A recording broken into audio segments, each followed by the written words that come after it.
So warm welcome to Her Excellency Shekanura, and I will hand over to Shekanura for the opening note for this webinar. Pleasure to have it you. Hello, everyone. Just a second. I think I have a virtual background. Okay.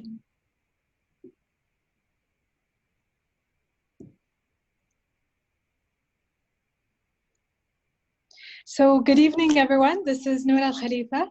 I hope everyone is safe. Thank you so much for joining our webinar that is conducted by the 9 Training Center and MNPEC. Today, we are presenting this webinar with the topic of COVID Executive Checklist, 6 urgent priorities. The objective of this webinar is to understand how COVID-19 has impacted your business's industry and what to do to contract your impact and how to reach on the safe ground with your organization on the short-term and the long-term basis. We're going to learn the outcome of this webinar to understand the people on how to communicate with your customers, vendor, and how to keep your employee motivated, and strategies, view marketing and operations, process, and profit and losses and the cash flow. So I hope everyone will enjoy this webinar. It will start with 7 speakers who is experienced in each field. And I wish you all the best. Thank you so much. Noor Al Khalifa is with you.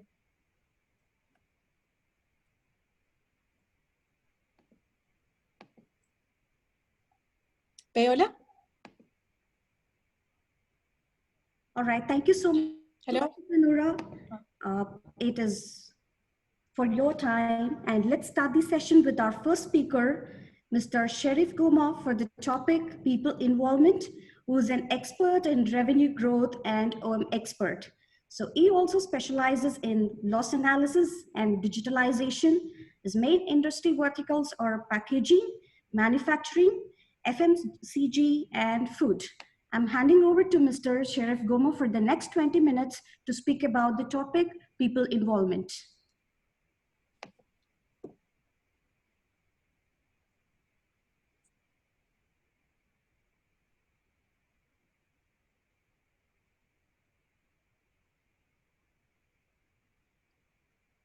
Mr. Sharif Goma, are you online?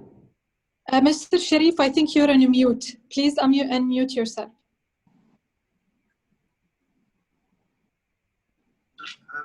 Unmute. Can you hear me? Yes, of course. We are perfect to go. Okay. Again. Assalamu alaikum. Good morning, everybody. I'm glad to be part of this seminar and topic. Thank trainer to invite me to be part of this training. I would like to talk about a very important topic. When it comes to any challenge in the business, I always refer it back to the most important assets we have. And the most important asset we have is our people and the people around us. And here quickly we'll talk about some practices and advices we have. We practice this in our business and we ask everybody to try to do it. And with actionable steps, we know not everything can fit the same way to every industry, but really it's very important to have, and we will give you a chance in the Q&A to ask if you have any questions specific to your industry. Next, please. One key principle. This is very important. We have to believe it. It's not only talk about it. Really, out of this crisis and the similar crisis for different organizations comes out of it much bigger, much slim, much fitter, much agile, and some organizations never come out of it. This is not a status quo. Nobody will stay the same. Nothing will stay the same, guys. You see it everywhere. You see it happening. Everything is changing. Consumer habits, supply chain, end-to-end. A lot of things we talk about are changing. Don't assume you just wait and you get out of this crisis. This crisis is a chance to grow. Live in this and work in this. And that's the theme we have and what we are looking for during this seminar and other webinar. It's very, very important to get convinced that getting out of this should be more agile and more slim and more fitter. And we'll talk in the people area, not only your people around you, how you can make this happen. And it's your choice. It pass and it might not pass on you, or do something different to go out of this more stronger and more fitter. Next. The boundaries are very clear. People around you is your people, your shareholder and stakeholder. Your employees are very important. Your customers and your suppliers. You should talk to all of them. You should treat all of them differently. You should make sure your relation will get more bonded and more stronger with each one of them. They are the key enabler to your growth. They are a key enabler to your success. If they are connected, engaged, excited about what you are going through, you will succeed. In every slide after this, we talk about each one of them. And as my interest and my really very important topic is talk about the people are in your organization. The shareholders, if you are in a private owned company or a public company, they have their own needs. If they are private, they need to survive. They need to maintain the business. They need to make sure really they can survive and can get out of this. They are panicking. They are worried. And they are fully right for this. Everybody is worried. Then you need to be, as a CEO, you need to get the 100% true picture. You need to get the feeling they are not alone. We are together on this. What I ask you to do is always be transparent. Always be ready, even inside internally, with your worst case scenario. What can go worse? How are you going to mitigate? What's your action plan? How you are going to redesign your organization? How you are going to redesign your business model, your go-to-market, everything is very important.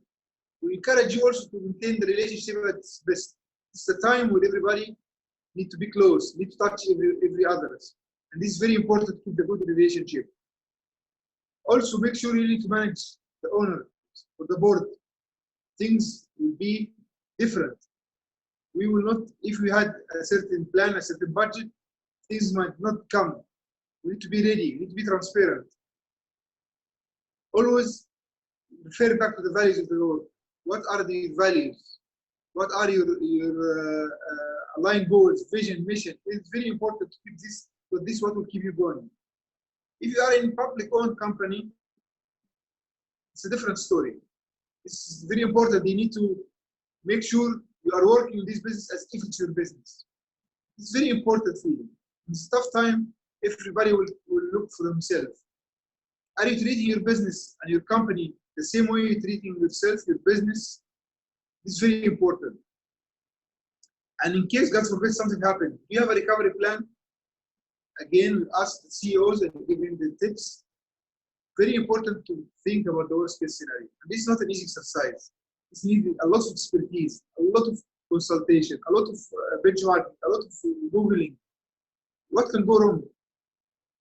Also, think on this company, how this company be bigger, how we can increase the revenue, how we will solve our opportunities, how we can capture new opportunities.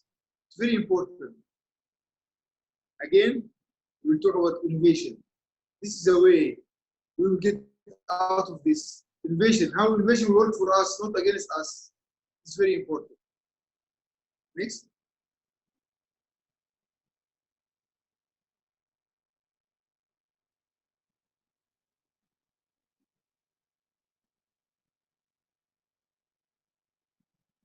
The customers. Our customers are very important to us. How we are going to touch our customers? How we are going to tell them the full picture without letting them feeling bad or feeling alone? It's very important. Be very transparent with the customer. Make sure the supply chain never stops, even if it's not at the same size, the same speed, but it's not stopping. Give them priority treatment. It's very important. Your priority customer remain priority. This is the time to show them what priority means. What you are asking them, asking the CEO and the leadership team, it's time to reach out to your customer. Coach your customer teams to face reality, be very transparent. This is not the time to hide or not tell the full truth. Or tell the news bit by piece. No, everything needs to be transparent. Give the service whenever they need. It's not based on your go-to-market. It's not based on your supply chain setup. It's not the time to stick to your supply chain setup. Stick to where the customer needs the product, need the service. It's very important. Very important to do a lot of tools, use the tools like what we are using now, the video conference, the chat, all the social media, all the digital tools. It's very important to connect and touch your customer everywhere they are, where they need you, at what time. It's very important to have this. If the other customers, it's not really a priority, but remaining of your customer list, you need to fulfill the small orders. If they are not really used to order, if you're talking about consumer goods, food truck, or not the big orders, please make sure you fulfill what they need. This is what they need you now. Offer them also. If they have slow moving items, if they have items not moving, can you pick it from them? Give it to somebody else, maybe they need it. It's time to help them to really let every non-moving SKUs move. This is a very important challenge. Please decide on cancellation based on the real debt. It's very important. Sorry, Mr. Sharif, but there is some issues with your voice. It's breaking down. Okay. Okay. Please. So can you hear me better? The background as well. I'm sorry. Can you hear me now? Yeah, we can hear you. If you can make it a little bit slower and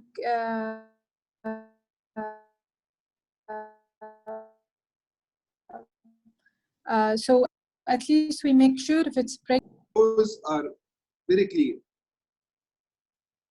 Focus on end-to-end loss elimination. It's not a time to talk with the customer about pricing or discounts and so on, but it's a time everybody has appetite to work on the losses. If trucks are waiting time is very high, this is the time to make sure waiting time is 0. If the trucks is not full, let's see, make sure it's full. If any losses we have in supply chain, inventory, trucks, logistics,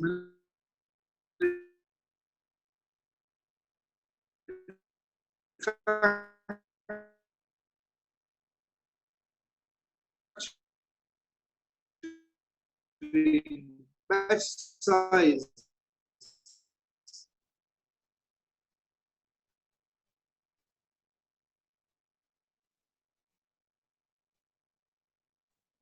manipulation, either you know about it or you don't know, it's time to put on the table. Encourage whatever the losses are, even the way they place order. Next.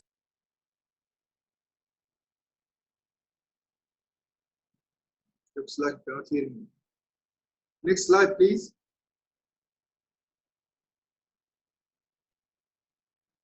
Yes. Your next partner in your supply chain, your suppliers, really, you have to keep supplying. We need to help them to stay in the business.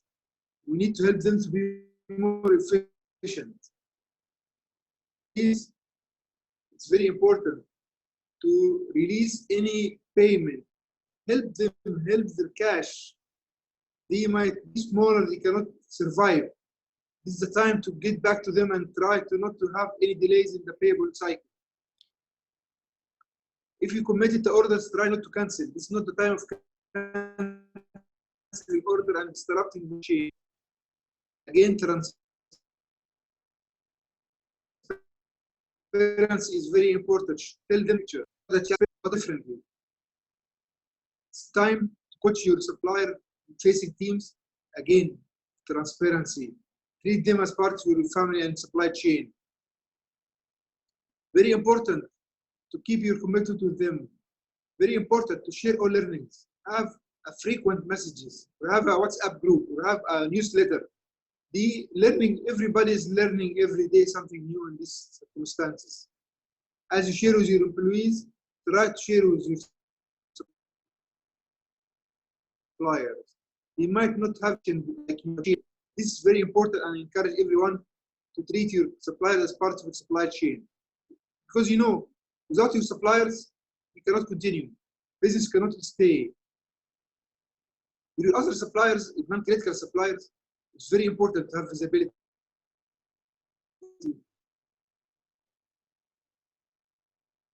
If you need to cancel, you need to make sure to cancel business. If they are not yet producing, help them not to cancel. It's very important. They need to be very, very close to the supply chain. What are the challenges they have? What are the losses they need to help with? Leverage the work with them. Make sure you can help them to remove the loss in the supply chain. Let them produce the best batch, the best days. Try to avoid overtime for them. Redesign your supply chain, your go-to-market, your order pattern, your customer service priority, everything to make sure you help them to keep going and with much better supply chain. Mr. Sharif, I'm sorry to interrupt you. So you have to adjust your camera so that we can see your face properly. Yes. It is like this? Better. Yes, this is better. Because we can't see your face. Thank you so much. Next, please.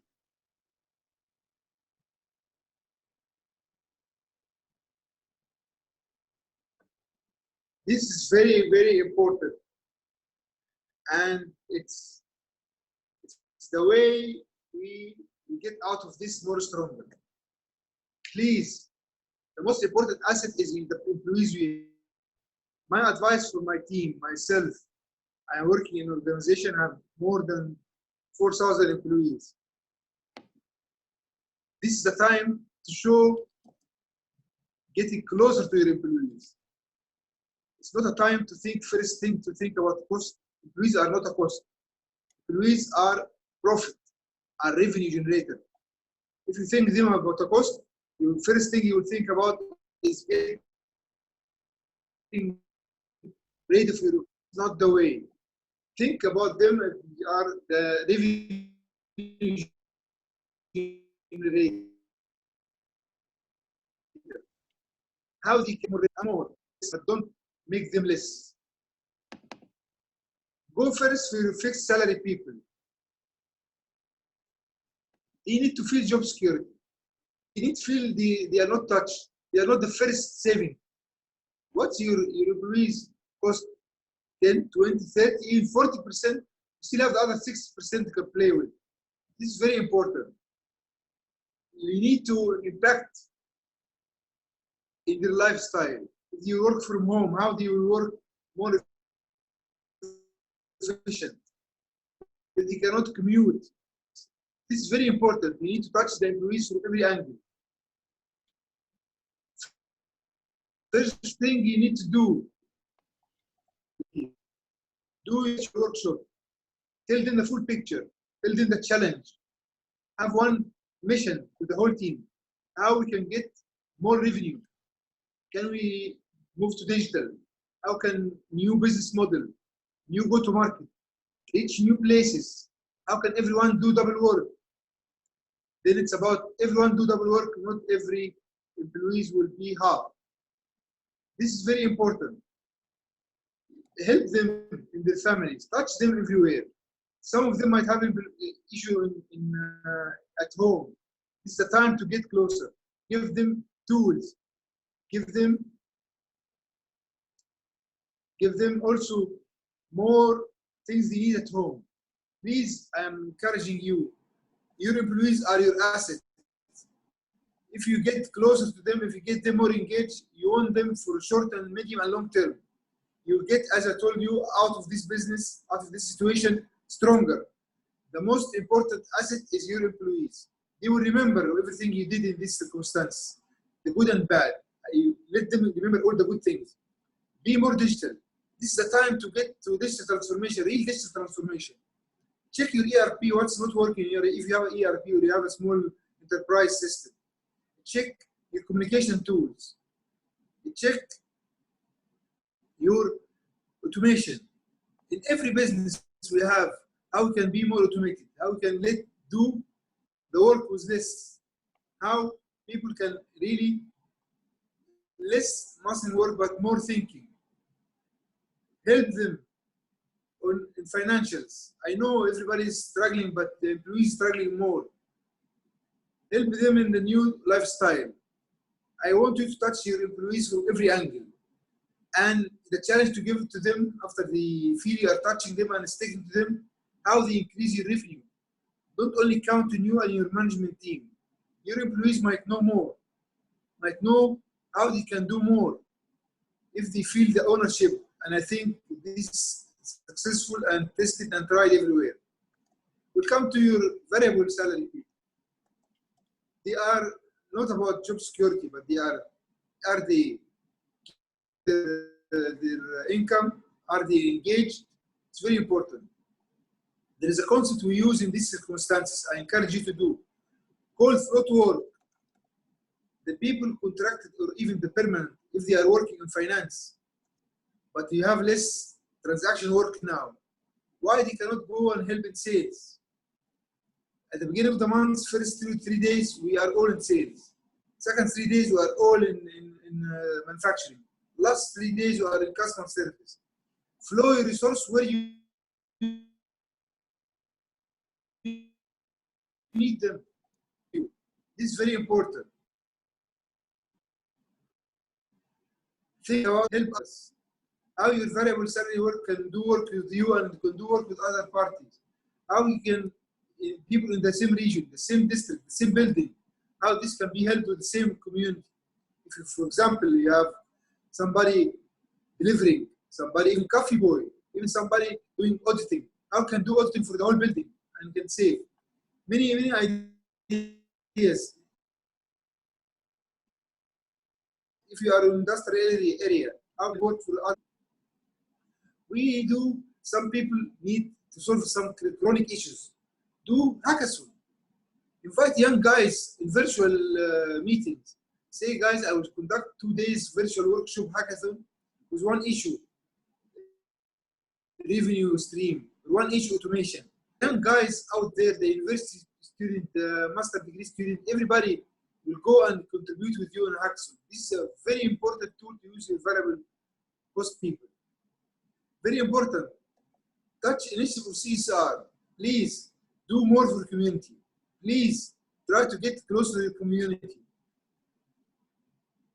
This is tips and things I have to share with you on the 4 elements of customer, suppliers, shareholders, and employees.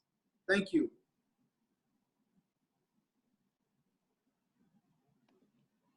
All right, thank you so much, Mr. Sharif. So we have a question for you. So the thing, the most challenging in working remotely is motivation and commitment of employees. Please advise the ways to address this issue. So this was asked by Mr. Junaid Ahmed. So I want you to answer for this question, please. Thank you. Yes, thank you for the very good question. We all face this challenge. It's really a true, really challenge. And we adjusted, we did 2 things. Number 1, adjusted the work plan or the individual targets and what they have to do. Because some of this have changed. Before the crisis, different than after the crisis. Every employee have a quota of a target to do 100 customer visits, for example. Now this is not achievable. Then you need to tell him, do, for example, 50 conference call. Do 5 training. Adjust your work plan is very important. If you keep your work plan and employee target the same target before the crisis, then you are not changing. And people will not feel attached or committed and strive. This is very important. For the senior people, for the management, please adjust their work plan after the crisis different than before the crisis. In manufacturing, for example, there's different customer service, sales, finance. You have to do something different. You have to conduct webinar. You have to conduct virtual touch. You have to conduct digital assessment. You have to conduct digital transformation, IoT, many things different than before. Number two, we have some people at a lower levels or at a lower commitment style. We know this. We use technology. Technology now can help you to know how many minutes your people have been connected. How many minutes have people have been interacting with the customers. This can do Microsoft tools, can do other small tools. You can develop your own tool to check how many people can use the GPS, can use connecting the email. One of us can develop some very small tool, can keep making sure your people are engaged physically while at home. They are connected. They are responding to emails. All these tools are available. We can help you with. Thanks. Thank you so much for that, Mr. Sharif. And we have one more question also from Mr. Junaid Ahmed from Department of Finance. So which is avoid salary reduction and layoff. However, the organizations most often had to make tough decisions in times of crisis for their survival, which ultimately result in sending bad impression to employees. Yes, I am from the school, and we manage in many crises to manage it this way. Is employees with you in the good time and bad time. They are your partner. Are you really serious talk about employees like partner? Are you serious talk about your employees are most important asset? Are you selling your asset? Are you getting ready for your manufacturing sites? Why you start with your people? Your people can work, give them a challenge. If they are normal sales guys, let them increase online sales. If they are selling only certain product, let them sell other product, other service to the customer. Let them do after sale. Let them do education. When you challenge your employees to make sure to maintain revenue as much as possible, we get a lot of amazing results. I can tell you, our people now have opened a new channel of digital transformation service. They are going everywhere to install sensors and help the customers. They are doing small algorithms. They are going to do packaging for the customer. Every function can do more. You go to your customer and do a job for him. Increase your revenue. Put this challenge. This is what I encourage you to do. Last but not least, in case you cannot do this, then give vacations. Give unpaid leave, but don't lay off. This is my advice, and I leave it to you. Thank you. All right, thank you so much, Mr. Sharif Kumar. That's it. And thank you for the session that you had it for today. So I'm handing over to Mr. Usman Barkat. So he's going to explain the topic, which is redefining strategy. And he is a supply chain expert and also specializes in MFB, MAP, OE, and BI. And his main industry verticals are CPG, manufacturing, retail, and distribution. So I'm handing over to Mr. Usman Barkat, and we can continue with.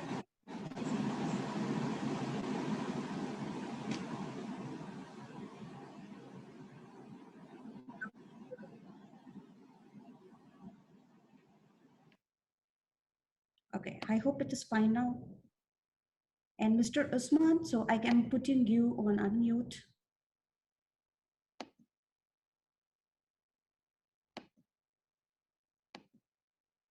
Yeah, can you guys hear me? Let me know, please. Yes, we can hear you right now. Let me share my screen. It might take a minute.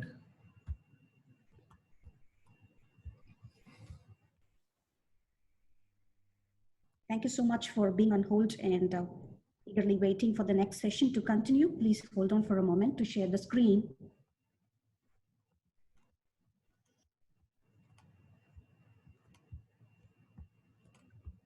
We have overall 142 participants. So which is a great successful for our webinar, and I'm thanking each and every one of you who has attended the session. Let me know when you guys see my screen. So we can see your screen. It would be better that if you can put on full screen so that Is it we in full all screen can. mode? Exactly. It's perfect to go. Thank you so much, Mr. Usman. Thanks, Sharif. Thank Beulah for your, for your kind words, and thank you, Sharif, for your wisdom. My name is Usman Berkat. I'm a supply chain specialist and a value partner at MNBEC. I consult in the areas of merchandise planning, sales and operation capacity planning, operation excellence with multiple industry verticals, including retail, wholesale, CPG, manufacturing, and other few service industries. I hope all of you are doing well and safe. During my topic, I'll try and explore the impact this situation will have on your business and guide you to create plans and scenarios to enable you to come out of this with minimum damage. We'll try and understand all business scenarios and think outside the box to create opportunities out of these challenging times. Let's take an overall economic review of the situation. What is so challenging for all strategists and for all people and for all the CEOs out there and every one of us responsible for any economic activity in the market is that we limit ourselves by outlining few scenarios. And these scenarios are the ones that govern us nowadays. I've mentioned these three scenarios: business activity disruption and dislocation. Each one of us are facing either of these three. Demand destruction. We have never seen times where the total demand has come down to zero. This is the only time in my career and in a lot of people's careers that the demand has come down to a level where we see that it's at a zero level. And impact of tightening financial conditions. So a lot of companies are facing that the cash flows are under strain, and overall financial conditions at an overall economy level and at the company level are both being under a lot of stress and strain. And what I've done here is exactly that. I have started my presentation by outlining these three scenarios, and these are the three scenarios that will eventually will try and park every one of you in one of these buckets. So let's start from somewhere. There are so many variables to this crisis that I would like to make. And the reason of starting off by these three scenarios is that I wanted to make few of these constant for the next 20 minutes and so, and only focus on these three. So there is no reliable way to forecast when market goes to zero. There has never been, and this is the disruption that everybody had been talking about, and this is the time where practically market has gone to zero. However, let's try and sync our strategies in these times to overcome these three scenarios. So what has happened to your business? Number 1, 2, or 3. Let's take 3, for example, which is risk of lockdown and coronavirus persisting in the third quarter of this year, and then an escalating recession. I believe my colleague Sabah Riaz will also share a recent study by Avinios on how many of us believe that recession is imminent, and what kind of strategies do we need to take up to ensure if the recession is imminent and the recession is proceeding, then how can we prepare ourselves to come out of this. So if your business is still active and facing logistics and other lockdown disruptions because you either operate in essential category zone, or then you may be facing scenario 1. So if you're producing, if you're working in the lines of food, medicine, or any category that has been classified as essential categories, your business is classified business will be covered in scenario 1, I may say. So there's a fair possibility of certain facilities locked down and business is dislocated. I'll talk about operation resilience on how to overcome people who are under scenario number 1 shortly in the later part of this presentation. Um, like but I come from a background where I consult with retail, and like most of the people I know or I consult with are facing scenario number 2, which is demand destruction. The demand has come down to and halted to a level 0. um, and especially with their businesses, especially demand destruction has affected every aspect of their business. Ironically, a lot of people have started off talking about coronavirus as a supply shock. When it started off, everyone, including myself, back in January, was thinking that it would more of will be a supply shock, and China will not be able to sustain their supply chains, and the companies having operations in China, and a lot of dependencies of large FMCG companies on China. How can they survive without Chinese material? But I believe we have skipped the initial part of that supply shock. As soon as we understood that the threat is here, and the threat is internal to our economies as well, and everybody went into what I call a demand shock.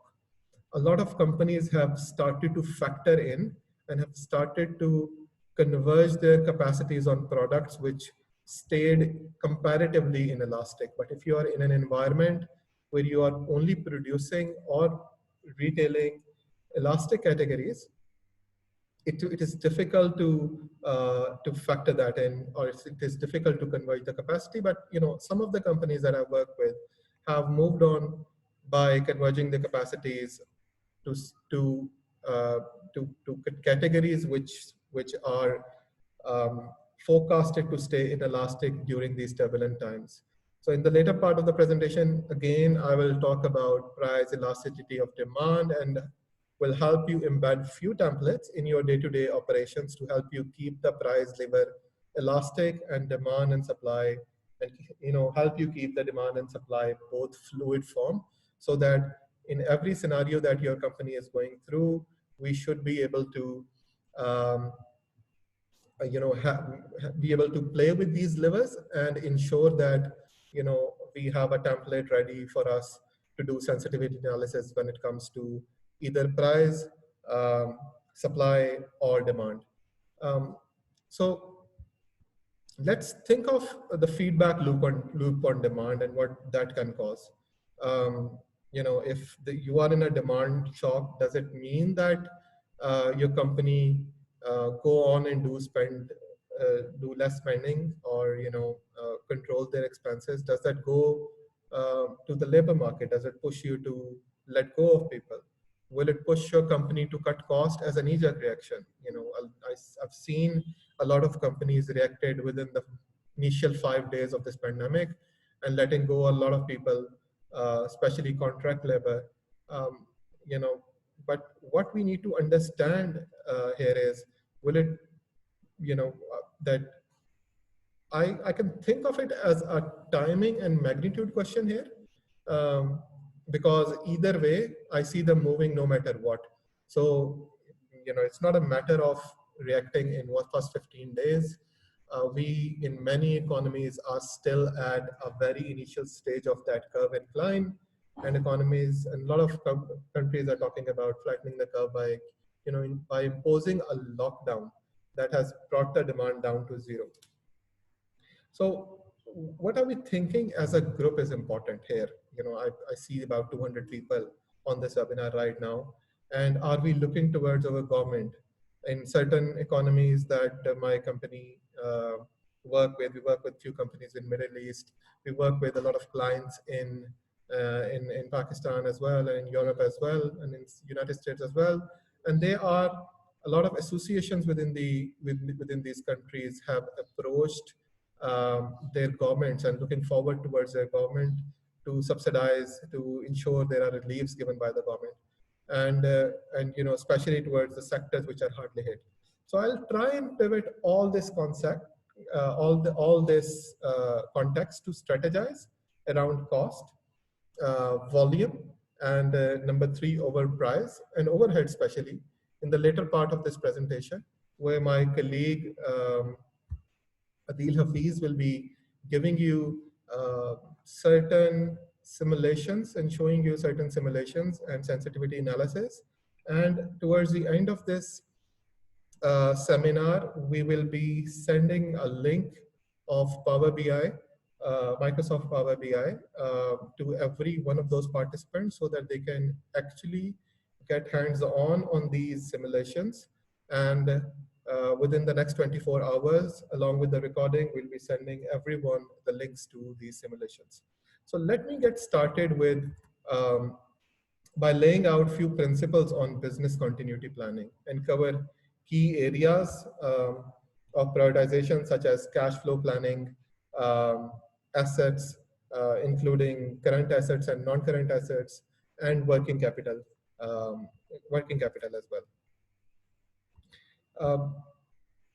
So I hope you guys see this slide. This is the primary goal today for this webinar to ensure that we focus on the priorities and ensure that whatever we need to do will help us uh, enable our organizations to make sure the working capital is available for them to run their operation when things resume. So to tackle this disruption, we need to reevaluate the way we do business over the short term, which will have a corresponding effect on our cash flow. And your plan changes also understand the financial impact of these changes. As soon as there is a dip in or dip in demand or decline in or cancellations put up by the customers, or you feel that you are overburdened by the stock that you were carrying for the upcoming season or the production that you have done for the future upcoming quarter, you need to understand and connect it with the financial impact of these changes and develop the cash flow plan alongside.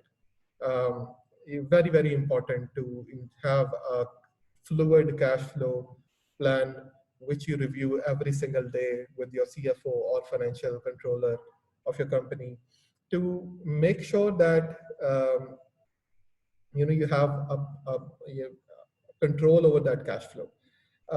In this webinar, we will also share the cash flow sensitivity analysis that we are calling it, and along with some templates as well, which you can use to see the impact of these cash flow and the changes in different scenarios on those cash flow. Also, it is important to have a detailed assessment of your assets. So what are your current assets? Very important to understand what are your current assets and how much do you have available for your business to operate.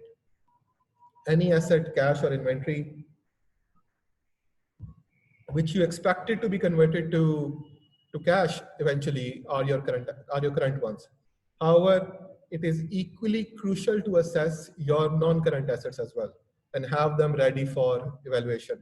I know everyone within your organization have a lot of time at hand, especially even if they're working from home. And so if you haven't got your non-current assets lined up or ready for evaluation, I believe this is a time to understand what kind of utilizations can we think from them in short term or in long term through mergers, through lending them to companies which are in operations. And if you are from retail industry or other, and by retail I primarily mean the non-essential category retail, other than, and if you are in any way from the industry which is a non-essential industry, which is hit hardly by the situation, demand will not be the same once after the lockdown is over. We need to understand, and this is the reality of the fact, that even after we have the operations are resumed, and even after the overall context is improved, but the demand will not be the same again. So we need to understand that how to focus on bringing the demand factor within, keeping the demand factor within your company. So Mr. Sharif has talked about the sensors which are in place to think liquidation of non-current assets are, is there on the agenda as well. And having a lot of sensors available for your operations to make sure that any change in demand, any upcoming stream of business that you can align with is on your radar. So, when I say merger and acquisition, what kind of mergers and acquisition can we think of? Can you ensure to engage these non-current assets of the companies who are in need? I have few companies in my client list where they have a fleet of delivery vans. Can they lend those delivery vans to the companies where demand has escalated, especially in the pharmaceutical environment or in the food environment? So can we do that? So who's gonna think it's your responsibility as a CEO and director of your organization that you know what kind of assets can be lent, what kind of um, assets can I utilize even from the non-current ones that I have? Can we lend over warehouse to people to sort goods? Can we help our employees engage with other companies? So this is the kind of you know strategies that we need to put in place.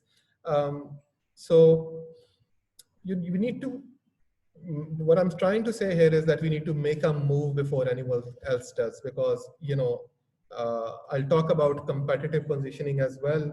And if you are one of the 5 companies in the sector, and one of your competitor has taken this initiative before you have done, so you need to ensure that you need to make this move before any one of your competitor do within your space. So for that, we need to have scenarios in place for even non-current assets with demand variability, be it space, like I've said, be it warehouse buildings, vehicles, or any other infrastructure that your company owns. This scenario will really come handy for your future working capital requirements. So let's discuss specific business strategies that are important to keep in mind, as well as illustrate how to capture the financial impact. So why is this important? It will tell you how much working capital that you need over the next 3 to 6 months. And I would like to take the context of 1 to 6 months only at this point, 3 to 6 months only at this point in time. And in the later part, we'll try and have a long-term perspective to this as well. So let's begin with our customers. And Mr. Sharif in the previous presentations has touched upon the customer part as well, but I'm talking in terms of an overall perspective in terms of how to strategize when we talk about the cash inside of the business and the cash impact. I believe Mr. Abdurrahman in the next slide next few presentations will also give you the cash impact sensitivity analysis. But I'm trying to lay out strategies that you need to build in terms of your customer, and having the impact of that strategy on cash in or cash saving or cash out, and what is the impact on timing when you build that cash flow plan in place. So I'm trying to initiate this conversation from the customer perspective. Who are your customers? We need to understand that initially as a group, that who are our customers, and they are primarily your daily source of cash. So my customers, especially, um, when it comes to manufacturing, distribution, and wholesale environments, there's a receivable part to my customers as well. At what stage do I need to go to my customers and ask for receivables? But for a lot of businesses, customers are my daily source of cash. And a lot of people who are in retail sector or are in even in services sector understand that how important this daily source of cash is. for their business. For those of you within that sector who are actually continuing operation, call your main customers and confirm that existings and plan orders that are still in process are still on track, because they need this assurance from you at you know very, very important to have that communicated to them. Very important to have this on the radar that, whatever they had ordered with you are is ready, it's still in process, it's still on track. So you do not necessarily need to renegotiate the payment terms, but rather you may need to defer production, um, to later on, slightly defer your production to later on if you feel that there is a decline within your customer base, or loosen the repayment terms with your customer, which will slow down your incoming uh, cash. So either way, you need to strategize in terms of making sure that they're communicated in terms of the production deficits, or if you decide by listening to them loosen the repayment terms, then you have to have the incoming cash flow impact equated into your cash flow as well. um, Understanding the timing and value of key milestone is important to understand your cash flows. So by when, or by what delay have you approved that repayment term?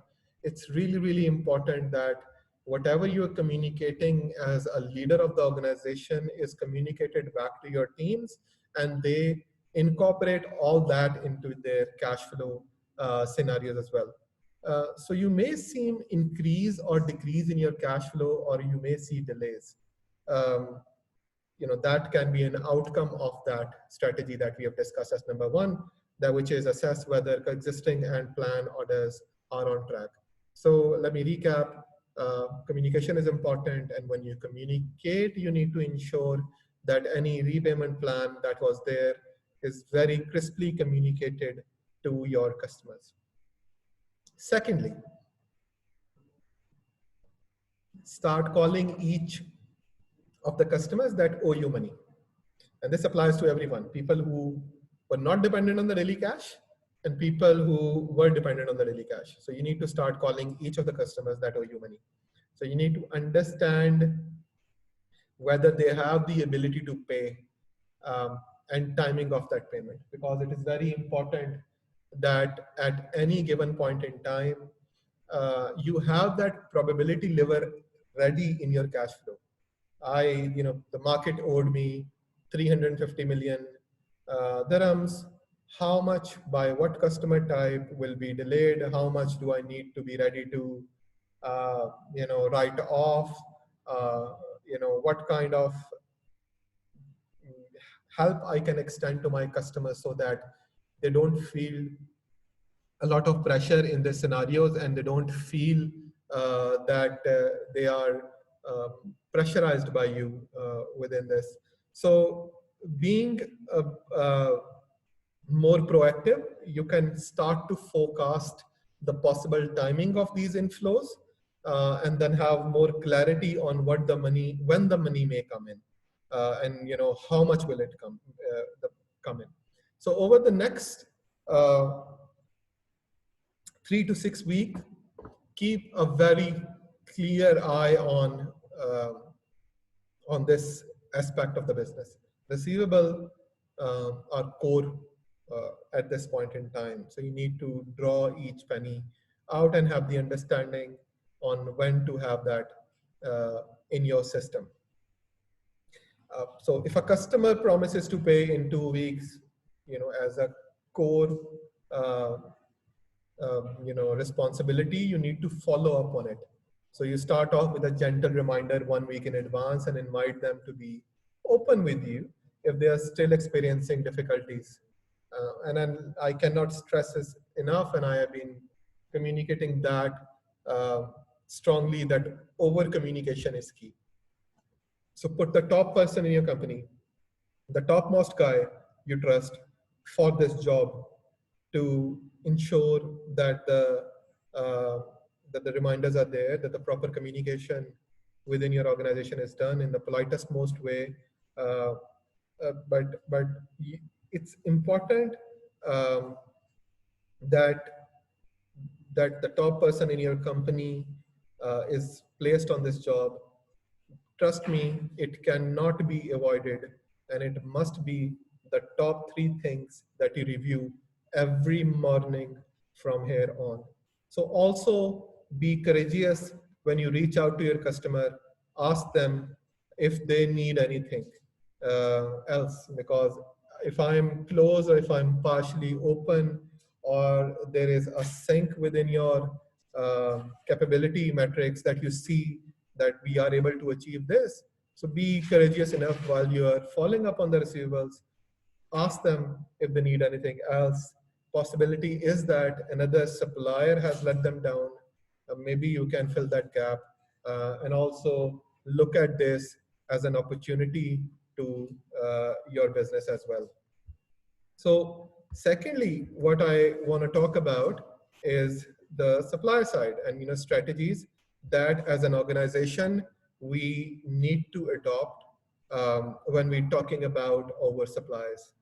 It is highly likely that your supplier is constrained as well, like you are as a company. And if he is a non-producer, now let me make it very clear. If he is a non-producer, relies on imports or from overseas, that means you will risk disappointing your customer. And even after things resume, you need to have a pulse on your supplier's readiness as well. So let me repeat that. So if he's a non-producer, um, try and make a list of suppliers and mark them. How many of them are non-producer? How many of them rely on imports? How many of them rely on uh, channels which are dependent on imports? So that will help you make a business continuity plan in an amazing fashion, I'll say. So call your suppliers, confirm if the purchase orders will be filled on time and whether they can meet your shipment quantities. So you may need to delay the production, as it is wise to know this early on so that you can manage your customer expectation. But again, like it was, you experience it for yourself, it will be the same scenarios or even worse, because the supplier are normally smaller organizations than your organizations are. So you may experience lower cash outflows if your suppliers are delayed, or if everything is on track, your cash outflow may increase. So if they are ready and if they have your goods ready, so your cash outflow will expedite. And if they are not ready, and if you need to have the pulse of the readiness and have that track done on daily basis so that you understand the inflows of material and make sure you peg your cash outflows accordingly by renegotiating the terms. So with your payables, try to renegotiate, like I've said, uh, or defer the payment terms. So you need to keep an eye on this regularly. Anything, anything that is not in demand must be deferred. You need to ensure this is to be communicated to your suppliers in a very timely fashion, in a very professional way.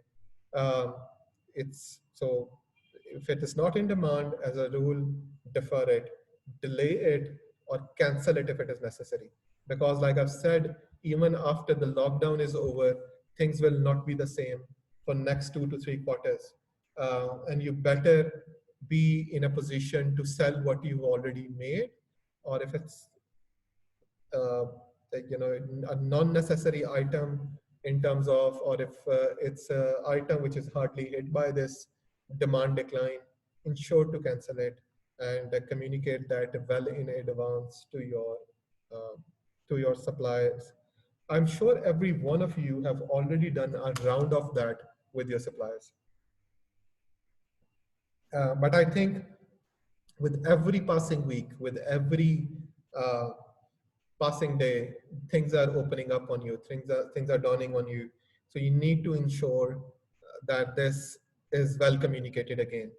And if you've promised to pay your suppliers, so you cannot um, uh, pay right now. So what you need to do is that you please communicate this as well. We expect it from our customer that if they don't pay to us, they communicate to us. I think we need to extend the same courtesy to our suppliers as well. And lastly, new health and safety uh, product related purchases are there that you need to make. And Mehboob Khan, who has a background of working in Procter and Gamble, will later on explain how big this is, as a big an impact this is for a lot of companies, especially uh, in large format manufacturing, where they have to spend a lot on new health and safety related or business continuity related as per the new SOPs given by your governments, in terms of the social distancing and in terms of the new operation norms, what we are calling it as new norms. How much do you need to spend and how do you factor that in within your cash flow requirements is very, very crucial. And Adil and Mehboob will eventually showcase that in form of a sensitivity analysis, if I may say, or a simulation in Power BI to explain that. So let's move on to the next part, which is your capacity part. How we evaluate overcapacity and resources. Again, the impact of cash in or cash savings and cash out on each one of these sub-strategies that I'll explain. So beyond your outgoing stream, beyond your outward stream, the other things that you need to strategize is your inward stream as well, respectively your customers and suppliers.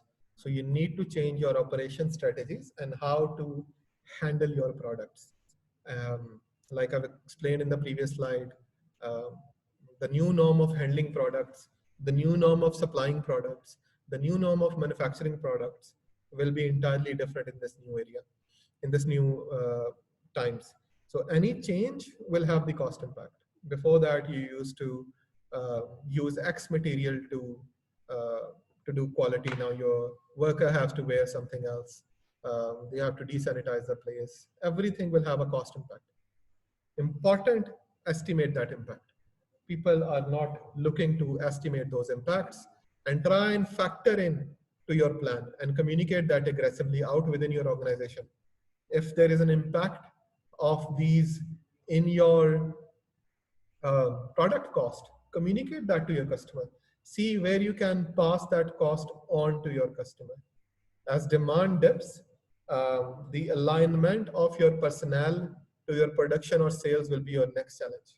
I have, again, from a long list of clients that we serve, we have about 70 to 80 clients locally and internationally directly connected with us. And we work with a lot of clients, especially we are we work as a board member to a lot of clients in a lot of companies. So we see that a lot of companies initially as a knee-jerk reaction have strategized to let go a lot of people. But need to forecast when your operation will resume in future.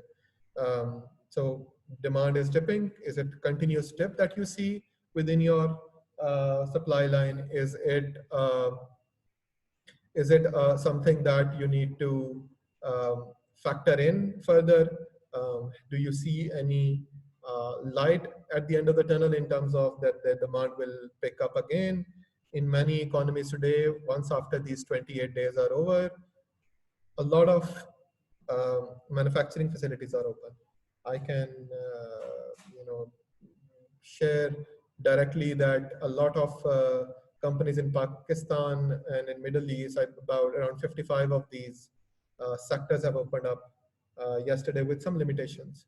But your production and sales will be the next challenge, and alignment of those your product personnel to them.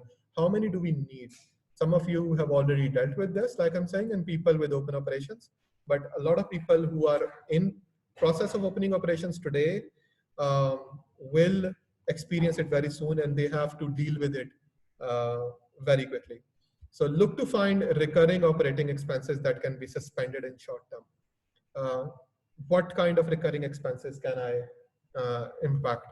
Would your landlord be amendable to postponement of rent? A lot of us have negotiated that already, but for how long?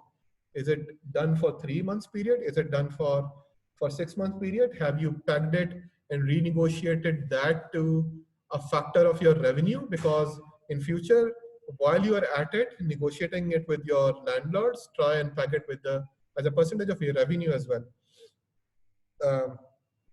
So, this is a good tip at this point in time if you want to postpone your rent and peg it to your um, to your revenue.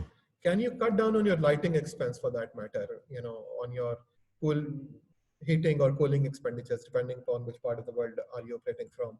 Can you stop getting? I don't know. I can think of examples such as can you stop getting your laundry service for uniform and ask your employees to get it washed internally? Think outside the box. What kind of recurring operating expenses can you suspend short term? Very important to know. And a line by line review of your expense items, it is critical to see where you can save cost. Every pen, every fills, every dime matters. So you may find other more sustainable cost saving methods from which you will benefit after recovery, but start off with the basic ones. As each new invoice comes in, question whether the expense is really expensive for me to occur. This is the new norm. Do you need all your employees to travel in every day to your clients? Do you need all of them to report into office every day, even after when the operations are resolved? How can you, learn to live in this new norm? That is where the cost-cutting part will come in.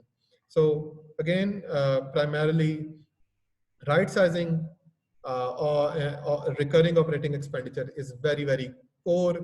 The timing I've mentioned here, the cash impact is positive, and the timing I've mentioned here will eventually delay it for you. So the more you postpone it, the more it will give you an impact in terms of the positive cash flow of the business. Simply defer any discretionary expenditure, meals, for example, travel, if it is important to, not, it's a non-important travel, but try and have those policies checked in, try and have them ready for the evaluation, and make sure you have your variable cost structures and your fixed cost structures ready for evaluation on a weekly basis within your company, ready to be done. And again, this is the second priority. I mentioned earlier the 3 priorities that you do daily or on a weekly basis as a leader or as a CEO for your organization. But this is the second key most priority that you have to have within your company. I'll move on to the next part primarily, which is the, by when things will open. A lot of people are asking this from me. I've now given you a very specific strategy set. And we'll show you how to put those into a cash flow plan, which Abdurrahman Arif will show in detail with help of simulations, and will allow you to determine how much working capital that you need. So as this time, stay ahead of this game primarily. Understand the curves. And start to plan and execute your recovery plan. There is no certainty on the timeline. Each region, each country has its own current state as far as this pandemic is concerned. But as a business, a lot of people are asking about recovery timelines on when to kickstart the business. All of us, because some of the businesses are open as far as government regularities are concerned, but their customers are closed. So they don't want to take on that liability in terms of opening up their operation and starting those variable expenditures within the companies. So people are asking about those recovery timelines on when to kickstart the business. And I wanted to put it through a common understanding platform. I don't have a timeline here to explain, but all of us are familiar with this green curve. We are seeing it every day being communicated by the media, and we are seeing it inclining in few regions. We are seeing it uh, getting to the plateau. We are seeing it on a decline. But as a company or as a country that you operate from, you are very well aware where this curve stands uh, as far as your operations are concerned. We are being told by our governments to stay indoors and help this flatten this curve. This is the same curve, green curve, that I'm talking about. And based on the research that my company has done and um, the time I've spent with a lot of CEOs talking about this, is that we need to see our operations in relation to this curve. So this is what we try and achieve. Orders will firm up. I'm sure they will firm up, but by when they will firm up? See the timing of this blue curve in relation to the green curve. You need to update your financial plans. Start doing them now, even if the curve is still on the incline, the green one. So you need to update your financial plan. Purchase your materials. As soon as your operations resume, start to recall important employees in the business. Make sure you mark how many of them will work from home, how many of them are important to be come back. So start to get in new shipments. Make sure health and safety requirements to receive those shipments are properly dealt with. And regardless, plan your cash plan for the recovery place. When things starts, when it's important, I cannot reiterate it enough. When things start to turn around, you will need to spend money to earn money. It will be a shame to ride the dip and not have the optimal resources to bring your business back to the normal phase. In my opinion, all your plan should have a 4-week view of recovery. All as you roll your cash flow, this recovery will automatically build into your working capital estimates. And with this, you will have fund for operation when the things will resume internally. So let me quickly summarize all 4 areas that I've discussed so far and move on to the pricing strategy part of the business. Customers, I'm taking this opportunity to recap what Sharif has earlier said and what I have said. Update sales forecast continuously, actively pursue collections, maintain open communications, manage expectations for your customers. Crucial, crucial, crucial. Human resources, review personal needs weekly. People might be in need. You might not have given them salaries or have given them a revised lower salary. Make sure their personal needs are being asked for weekly level. Refine health and safety standards, rationalize the headcount as much as possible, and maintain open communication while you're doing it. Like my friend Sharif has said, if required, a lot of people will still be okay with this. Assure us that they'll be hired when things will go back to normal. So sending them on unpaid leave as a worst case scenario is always an option before laying them off. Operations, revise weekly sales forecast. In the later part of the presentation, John Daly, who is ex CEO of president of Sony, and right now he's president for a company called Algo. You see a logo up there as well. He will explain, certain CPFR methodologies where the tool allows you to revise your forecast at a weekly basis, monitor your KPIs and reinvent your KPIs. You need previous thresholds or previous benchmark for KPIs are not good enough. Communicate with your suppliers. And on top of that, your cash management is extremely crucial in terms of making sure it's updated on a weekly basis. Scrutinize the distribution meticulously, and maintaining communication with your lender is also a big key to the business. So let's move on to the core part of my presentation, which is the pricing strategy.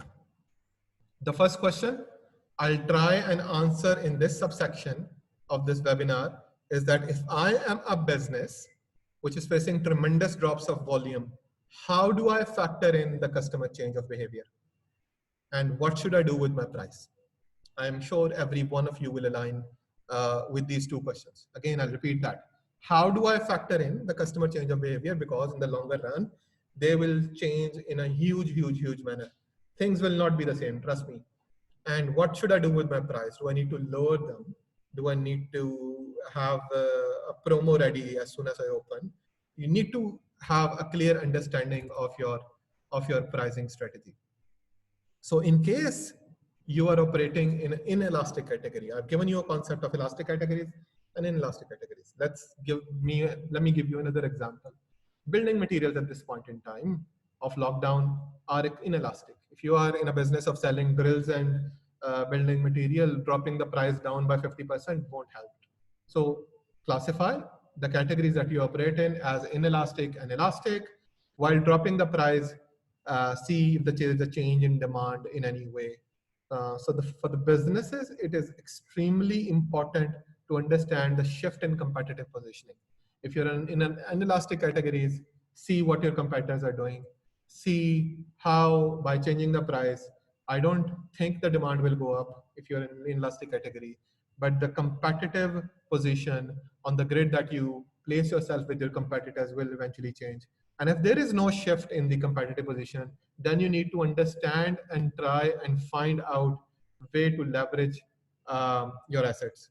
Try and diversify or cut down on cost to ensure longevity of cash flow and availability of cash flow for longer operations if your business is entirely dependent upon inelastic categories and if you are operating in a non-essential category environment in any way or another. So there could be some participants here. Let me give you the flip side of the story. There could be some participants here who are experiencing the exact opposite. In some businesses, the volumes are growing on some categories on more than other categories. A lot of retailers, a lot of manufacturers in essential category zone have reported in Middle East, in Europe, and in Pakistan, where we operate primarily, and in states as well. The price have gone up. The demand has gone up extensively. Tesco, for example, is an indirect customer of MNBEC, and that they've reported their sales in UK has gone up by 30%. So most of the grocery retailers of the regions reported the same trend since the beginning of the lockdown.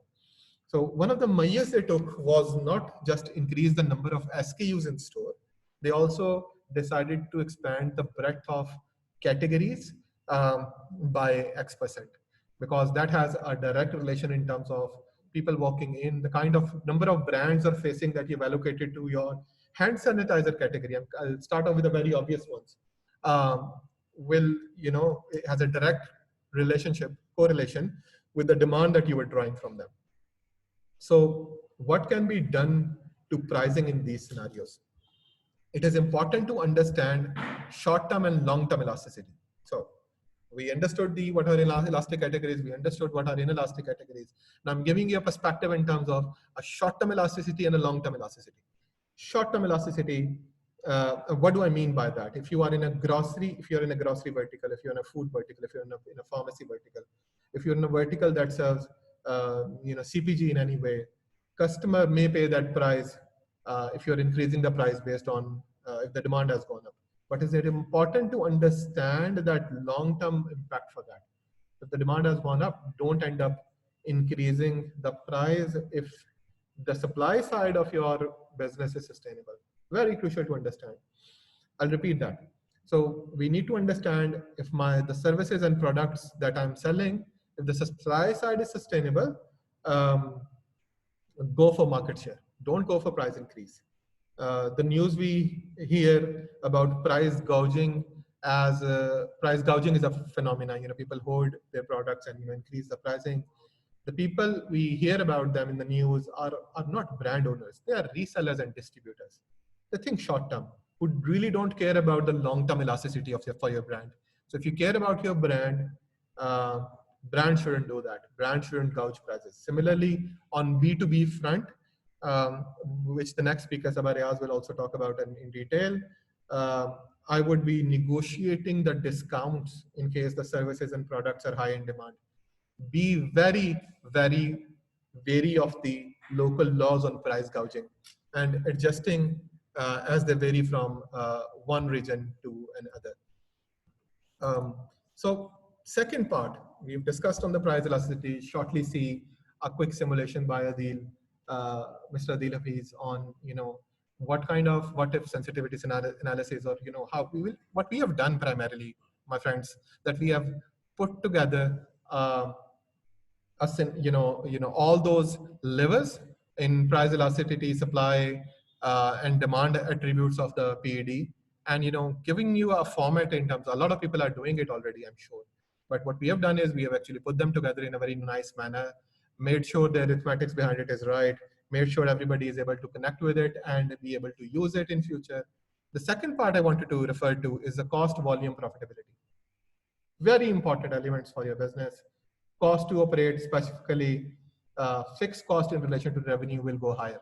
If the demand will come down, the fixed cost, you can see in the graph on the right side, fixed cost is nominated by that straight line that is there. The cost of rentals or land that you have, the standard vehicle that you're operating with. Those are the core fixed costs, fixed costs of your business. So we need to understand the relationship of fixed costs with revenue, and I'm sure that will go high as a percentage to revenue. And in terms of the CVP analysis, it is important to understand that relationship between cost, volume, and profitability. The striker is very important because that will eventually determine your profitability metrics and how quickly can you achieve your break-even points. So if you bring down that orange line a little bit down, it will help bring down the total cost down, and you'll be able to achieve your break-even point by spending limited. It is as crucial to understand, as crucial to lay down that fixed cost element. So if the cost of raw material have gone up, by how much do I need to increase my price to get to break even? Again, like I've mentioned, we'll share a few templates now on CVP and PED to illustrate the simulation part. But before we move on to that, Viola, are there any questions related to my part so that I can answer them, and then I hand over the screen to Mr. Adil for this. Sure, Mr. Asman, thank you so much for this session. And we have a lot of questions which is being raised for you. So probably if time consumes, we can go with all the questions that we have it, or maybe at the end of the session. So the first question is asked by Mohammed Harris. So it is, the construction industry is still operational. What is your opinion on the demand in that sector, and how does that translate into other sectors? Could you please answer for this? Construction is core industry, the mother of all the industries within any country, because once the construction sector is activated, a lot of activity around that construction sector is also enabled. So what we have seen especially in this subcontinent, India and Pakistan, one of the very first sectors that government has started to talk about and started giving, certain, benefits to, is primarily was the construction industry. If you are operating if you're a developer, the question can be answered entirely differently. But if you are a small architect, if you're a small building owner, if you're a small builder, then it will matter. It will be answered in a different way. People will hold on to the spending. People will hold on to the cash. People will hold on to the liquid assets that they have, and they'll try and not spend into the buildings that they're going to create. So again, all these attributes that I've explained matter. Have a clear communication in terms of your prospects as well. If you are building for somebody, and understand what kind of cash flow constraints that they've gone into. If you have a pipeline already, for example, before the lockdown, you were in conversation with a lot of prospects, you need to go back to them and understand where do they stand at this point in time. Are they still willing to go ahead with the projects? So that you can align your resources, materials accordingly. I believe I've answered that question. Demand will vary, but again, it's a matter of over communicating to your current customers, the people who you're working with already, and your prospects to understand where do they stand in terms of, and then you'll be able to forecast your demand in a better way. We can take another question. Okay, all right. Thank you so much, Mr. Usman. The next question is asked by again, moment. Okay, it's asked again by Usman Aziz. So how can we share the services of our employees with other companies? Elaborate with example, please. Wonderful question, Usman Aziz. If it's the same Usman Aziz that we know of, he represents the brand here in Pakistan called Hardee's, and they're one of the leading brands of the region in terms of the fast food. How can we share our services? We have seen the sharing as a core to, I believe the food sector was the first sector to initiate it. Food Panda was specifically, as a local delivery giant, and they were all connected with food restaurants earlier. When the lockdown started, they understood the demand has come down. A lot of my customers in food sector, I can name, I don't want to name them because of obvious reasons, but a lot of them have reported demand decline of up to 80%, 60%. People sitting at home are wary of the fact that even if they're getting deliveries in, is it properly or hygienically food was made, if it's packed properly, if it is put in the container properly, and if the rider who's bringing in is carrying any infection in any case of time. So there was a huge decline in the food delivery business. Hence, the assets carried by a company like Food Panda were under a lot of strains as well. So what they've done is they've again initiated conversating with a lot of other sectors as well. And I believe now they've influenced government to enable Food Panda services for other sectors such as grocery as well. So now you can order grocery from Food Pandas, which was not not a vertical for them to operate in. If you have warehouses, do you want to lend them to other companies? If your space, companies who are in operation, if you're carrying a big fleet of vehicle, a lot of companies that I know and I work with in pharmaceuticals are under a lot of stress in terms of they're not getting enough delivery vans to deliver their merchandise. So we need to think outside the box, have a whole perspective drawn on your wall, and understand how can I connect those dots to utilize my assets in that manner. I see another question from Sunil Yeluri, and in the question, I just want to take the one last question here, which is, I just want to know your view on tourism industry going ahead. Already it's been affected the worst. How to manage the staffing and financials in the future once we allowed to open? Worst hit category in any way or another is the tourism category. I agree with the gentleman here. How do we react to that? And I'm sure when you are a tourist operator, the relationship is important. At this point in time, utilize your resources to ensure, whatever they can grab, whatever they can, whatever they can do to make sure that they can deep dive into their archives and create information nuggets on the destinations that you operate to. Make sure you have those documentaries in place. Make sure you work on those decks that you will be using once these destinations are open. Try and change your focus to recreational tourism to compulsory tourism. For example, tourism related to the medical industry. For example, a lot of people travel to India for their operations. A lot of people travel to India for their medical needs. A lot of people travel to different parts of the world for their religious needs. So this is the kind of transition you have to think from one side of the business to another aspect of operating within in the business. So I hope I've answered that question. Sunil, you can, if there is a follow-up question, you can always write and we can take it towards the end of this webinar. I'll now share my screen, stop sharing my screen and ask Mr. Adil if he used to share his, so that he can explain the price elasticity of demand. All right, thank you so much, Mr. Usman. And so the questions which has not been answered, so we will try to answer at an end, or probably we can send in or check for another options to answer all these questions. What I'll do is I'll actually write them in chat. I'll try and answer those questions in chat. All right, so I will post all the questions in the chat session. I can see them, right. Thank you. Adil, please share your screen. Let's move on to the simulation part. Sure. Thank you, Usman. Hello, everybody. I am Adil Hafiz, and I am a consultant at MNBC. My area for expertise are supply chain, SNOP, and business intelligence.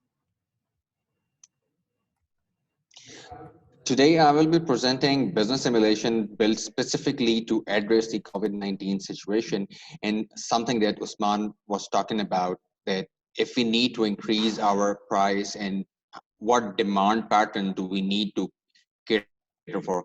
The simulation I'm about to present now, CVP, will focus on the contribution margins of the product and determine how much a business can afford in terms of demand shifts.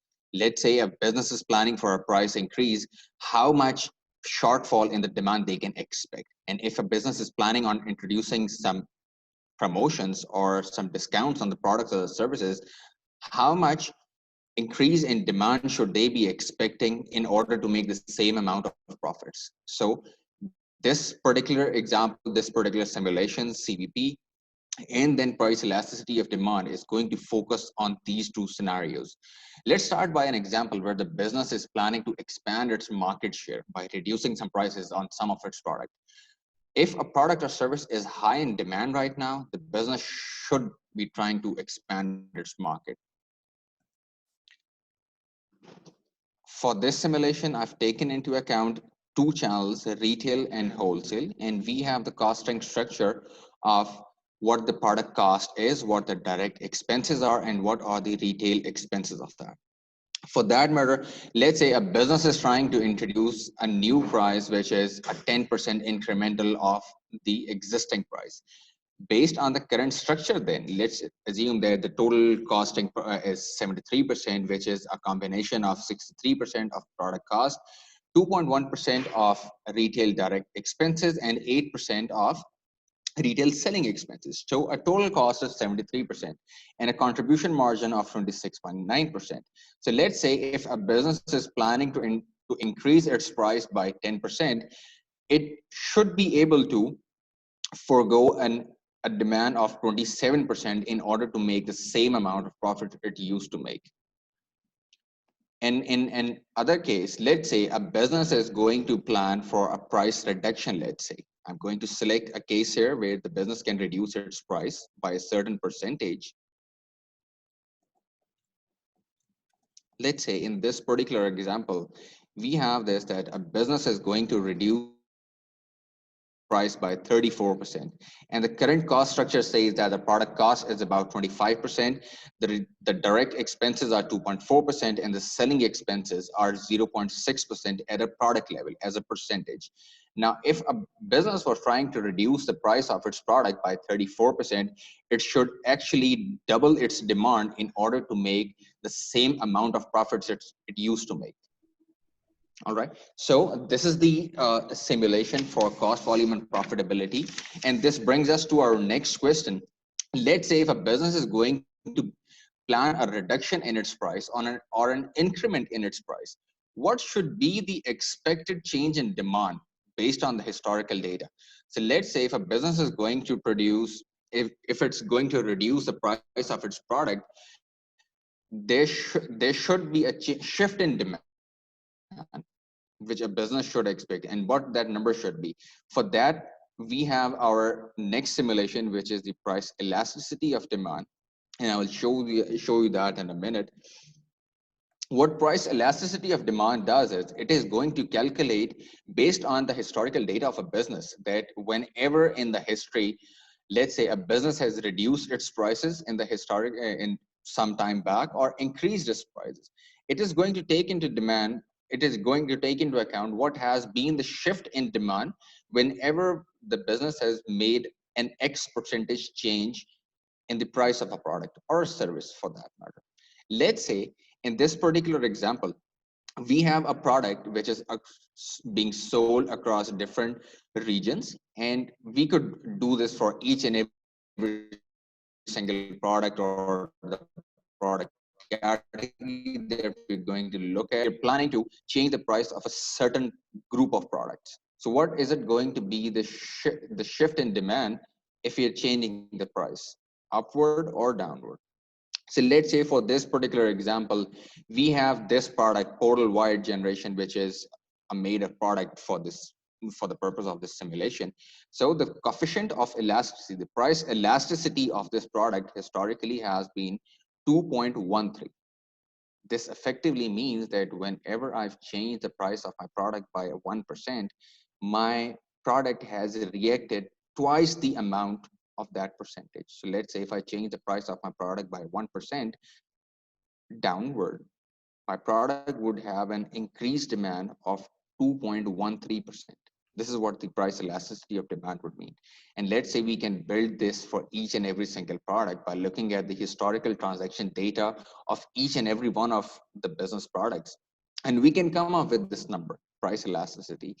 And let's say if now you have a forecast built for the future, for the immediate future, and you're planning a price change as well, you could see what the shift in demand could be. So let's say if you're planning to shift your demand by 1%, or let's say for that matter, 5%, change it right here. So let's say if you're going to change your price by 5% promotion, your existing demand, which was 40 unit, would now be just would now be 44 units.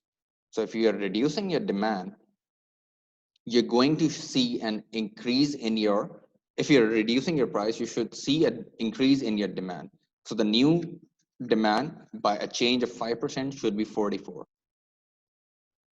Okay, and these are my two simulations, and for CVP and price elasticity of demand.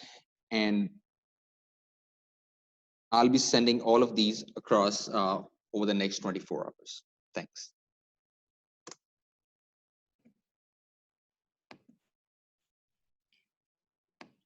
All right, thank you so much, Mr. Adil, for the session today that we have it. And we quickly move into the next speaker, who's Ms. Sabah Riaz, so who is an expert and who is an young and highly spiritual, motivational person. So going to speak on the following topic, B2B demand generation expert. His expertise in business development, VM, PM, and B2B marketing, and our specialization is the retail, cosmetics, fashion apparel, and footwear. So I'll just hand over to Mr. Sabarias, and we will answer all the questions that has been mentioned in the question and answer part and also in the chat session. So kindly hold on it. Thank you so much. Thanks, Ms. Viola. Good day, everyone. Hope you guys are keeping well during this sensitive environment. I'm Sabah Riaz, and I'm Director of Business Development at one of the largest business management consultancy firm in the region. I would like to thank Her Highness Sheikh Noura for inviting me to this webinar and giving an opportunity to share my views. I have taken a topic of B2B sales optimization and would like to share my views and experience on how you can make your B2B sales result oriented during COVID situation. I will share a few tips on how your marketing and BD executive can play a vital role to stay on top of the mind of your customer, simply converting to a customer relationship manager. Let me build a brief context to what I'm going to present in front of you. As we know that consumer behavior has shifted more towards a cautious approach after COVID-19. Same is applicable on B2B buyer during this COVID-19 pandemic. B2B buyers will alter several spending categories as the economic fallout progresses worldwide. Any B2B buyer in non-essential categories are not buying due to the high demand variability. Hence, even after this change in behavior, the supply side of their supply chain is activated due to the change in consumer buying behavior or because of the partial or full lockdown of channels.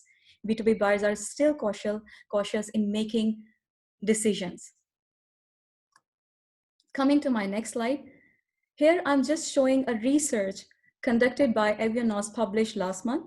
It validates that 82% B2B buyers were concerned or strongly concerned on the possibility of recession in the month of November 19, even before this pandemic struck us.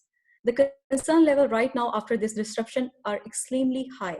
Even if you are selling a very crucial component of buyers' manufacturing portfolio, but your profitability of sales will be going down because of the decline in demand and due to the other vendors, or maybe due to the other vendors are offering the same product or service at a lower cost. Next, I will discuss the role of a BD executive during the current COVID scenarios. So change of a role, B2B marketer to a relationship manager. Your business development manager, your brand manager, or your marketer still has to play an important role even during this pandemic circumstances, where your customer is not having the same interest in what you are offering. So in order to remain on top of the mind of your customer or to the sales or a BD executive need to convert to a relationship manager. Since your B2B customer is a company and not an individual, hence they are concerned about ROI, efficiency, and efficiency.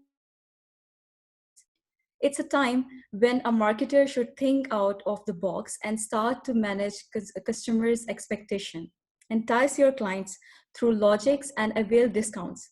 In order to do so, a B2B seller should prioritize his sales funnel and should focus on top 20% of the customers in the bottom of sales funnel. And how you can practically do it, I'll explain that towards the end of my presentation. I'll take help from Mr. Adil and he will be showing certain simulations based on my methodology. Furthermore, in my next slide, I will show some strategy. This will be quite helpful for you guys, and I hope that you can take advantage of it. So strategy number one is think of a B2B e-commerce. As a B2B e-commerce can play a key role in current economic crisis. And as a sales team, what we can change, we need to think. There will be cases where as a sales team, you can bring in a perspective to change the product and strategy. In fact, sometimes both can be changed. So especially for the companies dealing with product under non-essential categories such as apparel and footwear or building material, etc. Moreover, the companies dealing in categories which are still operational should start to think of their interaction with customers through B2B e-commerce. Create a content for your action, which you use to physically go and showcase to your customers. This is very important perspective. So for other categories which are operational, having a perspective from the sales team on delivering and execution is key right alignment of the business. Salespeople will still have a role to play in B2B, reaching customer, being top of the mind of your customer and capturing demand as it happens. And it will require B2Bs to execute with excellence in their commerce channels and digital marketing efforts. Next slide will be about an effective communication, that how we need to create during this current global crisis and effective communication metrics.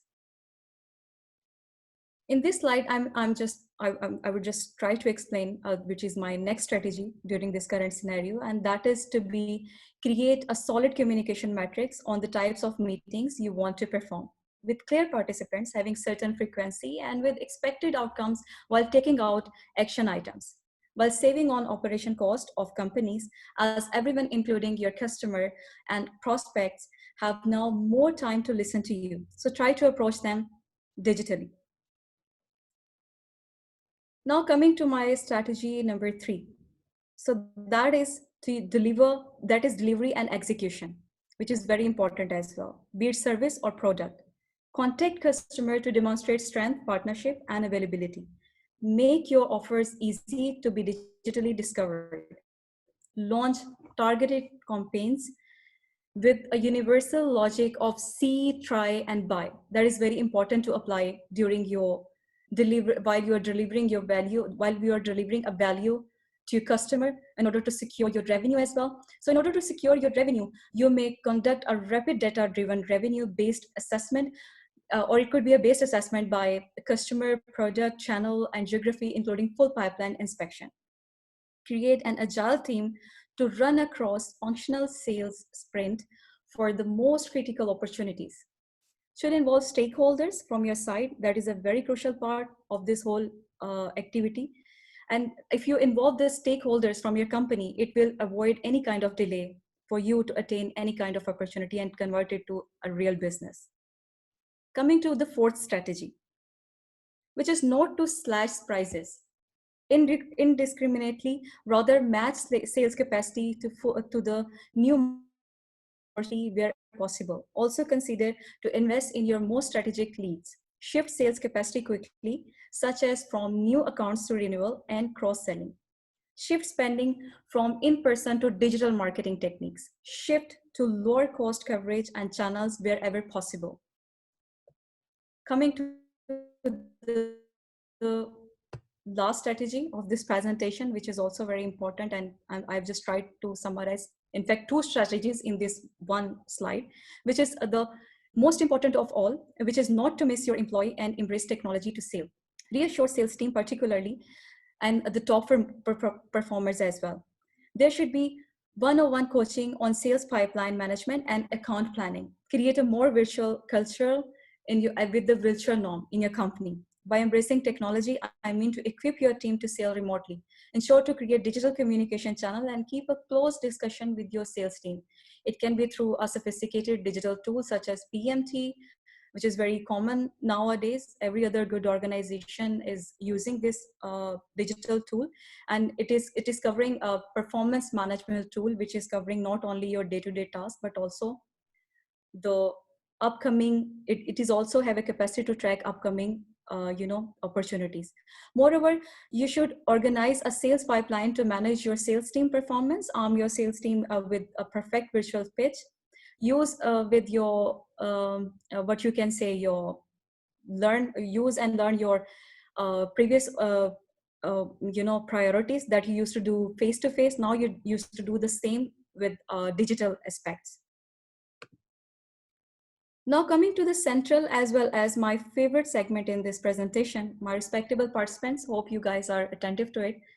This is a visual of a sales funnel that you can see on your screens. And I have been playing with it for the last few years. Trust me, it has brought a tremendous result in managing my sales team as well as converting opportunities to business. That's why I have tried to share it with you guys as well. So your sales funnel is actually comprising a record of your business prospects in terms of 12 stages, primarily from your conception of opportunity to its conversion. These stages cover a journey essential that you can see that it can cover. So I'm facing a problem over here on my screen. So you can visualize this image in front of you. So this process becomes more effective during current circumstances by using online channels and reaching client through web meeting, while these 12 stages have been further divided into 3 types of funnel, namely TOFU, which is the top of your funnel, and MOFU, which is the medium of your funnel, and BOFU, which is the bottom of your sales funnel. We'll take a moment on this slide just to build further context to my simulation, which is like top of a funnel marketing aimed at, as you can see, the first block represents the top of funnel marketing. It aimed at drawing leads in, getting them interested in your brand, while the middle of your funnel marketing involves your customer will get an idea about the capability of your brand, and you also send out a proposal in this stage of your funnel. While the bottom of funnel marketing, which is your lower funnel marketing, or you can say the you can say the bottom of your funnel marketing, it is all about nudging the buyer with compelling content and offers some kind of packages to them that will help them to make decision to go with your product. So in this stage, with your bottom of funnel, you get a purchase order from your product, or in case of services, if you guys are in B2B business of offering services, then you get your contract signed. In my next slide, I will just further try to explain that how the 12 stages, yeah, in this particular slide, I'm just trying to explain that how these 12 stages cover and come under the three types of your funnel. So TOFU, which is your upper or top funnel, sales funnel, covers initial four stages of your targeted business opportunity as conception, mass outreach, lead in, as well as the connection making. You can see that it's covering your upper sales funnel is covering these four stages which I have just mentioned, and your middle sales funnel is comprising those four stages which are more mature than your upper sales funnel, specifically where you have taken your client's requirement, you have met him and sent a proposal against his validated need. Now you're coming to the most important type of sales funnel, which is about sampling, demonstration, negotiation, and finally conversion, which is your bottom of your sales funnel. So these are the three types that I have tried to explain in these 3 slides. Now I have mentioned in my upcoming slide, it's just a graph that I have taken from my Excel. That's basically a basic of a simulation that I have created, and Mr. Adil will be showing it towards the end of my presentation. Here you can see 3 types of sales funnel. I hope it's quite clear to your screens. Yeah, following 4 stages, you can see that these 4 stages, whatever, yes, these 3 types of sales funnel is covering 4 stages each. So if you are already running a sales pipeline, so you will observe that your leads or business prospects that are standing in 3 stages, which I showed in above pipelines, have different probability of sales values. So you can easily segregate, as during these crucial circumstances, only those business opportunities which are coming under bottom of your sales funnel will be having higher probability of conversion.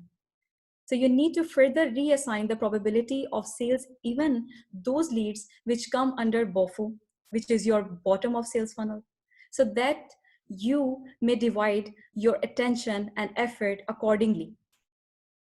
And it will be, more, your winning to lose ratio should be more. Coming to my next slide, I have further tried to summarize the percentages of TOFU, MOFU, and BOFU, the 3 types of funnels, to make it more clear and explicit for the audience. Hope you guys can see it. Also, you need to segregate your customer. As you can see, that your customer or prospect business opportunities, these can be small clients, medium clients, or large clients. If you already having categorized them as per the screen view, then you should assign a new sales probability to it, considering 3 types of funnel, as it will really make your direction state and winning to lose ratio will be higher, as I mentioned earlier. I have experienced during the current situation, a B2B seller should not waste his effort in mining or approaching small customer. As for those business opportunities which are still under top funnel stages, the sales probability is 0.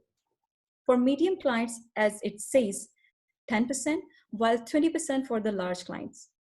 For the bottom funnel, sales probability stays as higher as 65% for the large customer, as you can see, as you can visualize in these numbers. Furthermore, for your better understanding and effective use, I have, as I mentioned, that I have created a simulation and methodology. And I would like to now request Mr. Adil to show my perspective in numbers through a simulation precisely. Thank you all. Stay safe and prosperous. Thank you very much. Thanks, Sabah.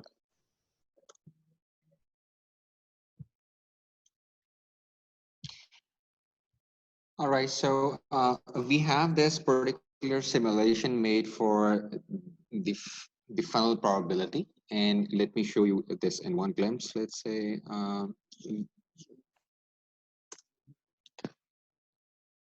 all right. So we have this a particular simulation built for the pre and the COVID situation, and what this is doing is this is addressing the situation that what were the probability of your deals being closed or being matured pre-COVID scenario and the post-COVID scenario that we have at the moment right now, and what would be the difference in the total business and the total revenue received from these deals. Let's say, and yeah, let's discuss the components uh, of this simulation first. So we have this part right here where we can, let me just zoom in a bit. So we have this part right here where we can focus on what the probability of a deal closure was in the pre-COVID scenario. So let's say on the deals that were on top of the funnel, they had a probability of 10%, 30%, and 50%. Now, these probabilities, they are distributed by the type of the deals or the type of customers that we are dealing with. So let's say we have three types of customer: the smaller deals or the smaller customer, and the medium customers, and the larger customers or larger deals. So let's say in the pre-COVID scenario, we had a total probability of 10%, 30%, and 50%. And for the deals that were in the middle of the funnel, or in any of the middle four process that I'm just going to show you. So deals that were in the middle of the funnel had a probability of 15%, 35%, and 55%. These are all just the numbers, and users can input them as per their own need or as per their own probabilities as per on their business. And the deals that were in the bottom of the funnel, they had a probability of 30%, 50%, and 70%, let's say. Now that we have this COVID situation, the probability of a deal being closed is going to drastically reduce. So the deals that are at the top of my funnel are going to be affected the most. And let's say for the deals that were in the middle of my funnel or in the bottom of my funnel, they are going to be affected, but in a much containable manner. So let's say at the bottom of the funnel, I had the deals that now have a probability of 10%, 30%, and 20% by these customer types. So what would that mean? How would that translate into the total revenue that I'm going to generate as a business map? So let's say we have this part where we can list down all of our deals and the leads that we have generated so far. So here we have all of these 12 phases of a funnel that Sabaja has just told everybody about, and she just discussed. So let's say we have these four processes. We have the conception part, and we have the mass outreach part, and the lead in and the contact made part. So these products are in the top of the funnel, and we have about, let's say we have about 2 deals in the smaller part on top of the funnel, 9 deals in the medium part, and 6 deals for the larger customer or for the larger deals that we have. And as we have discussed that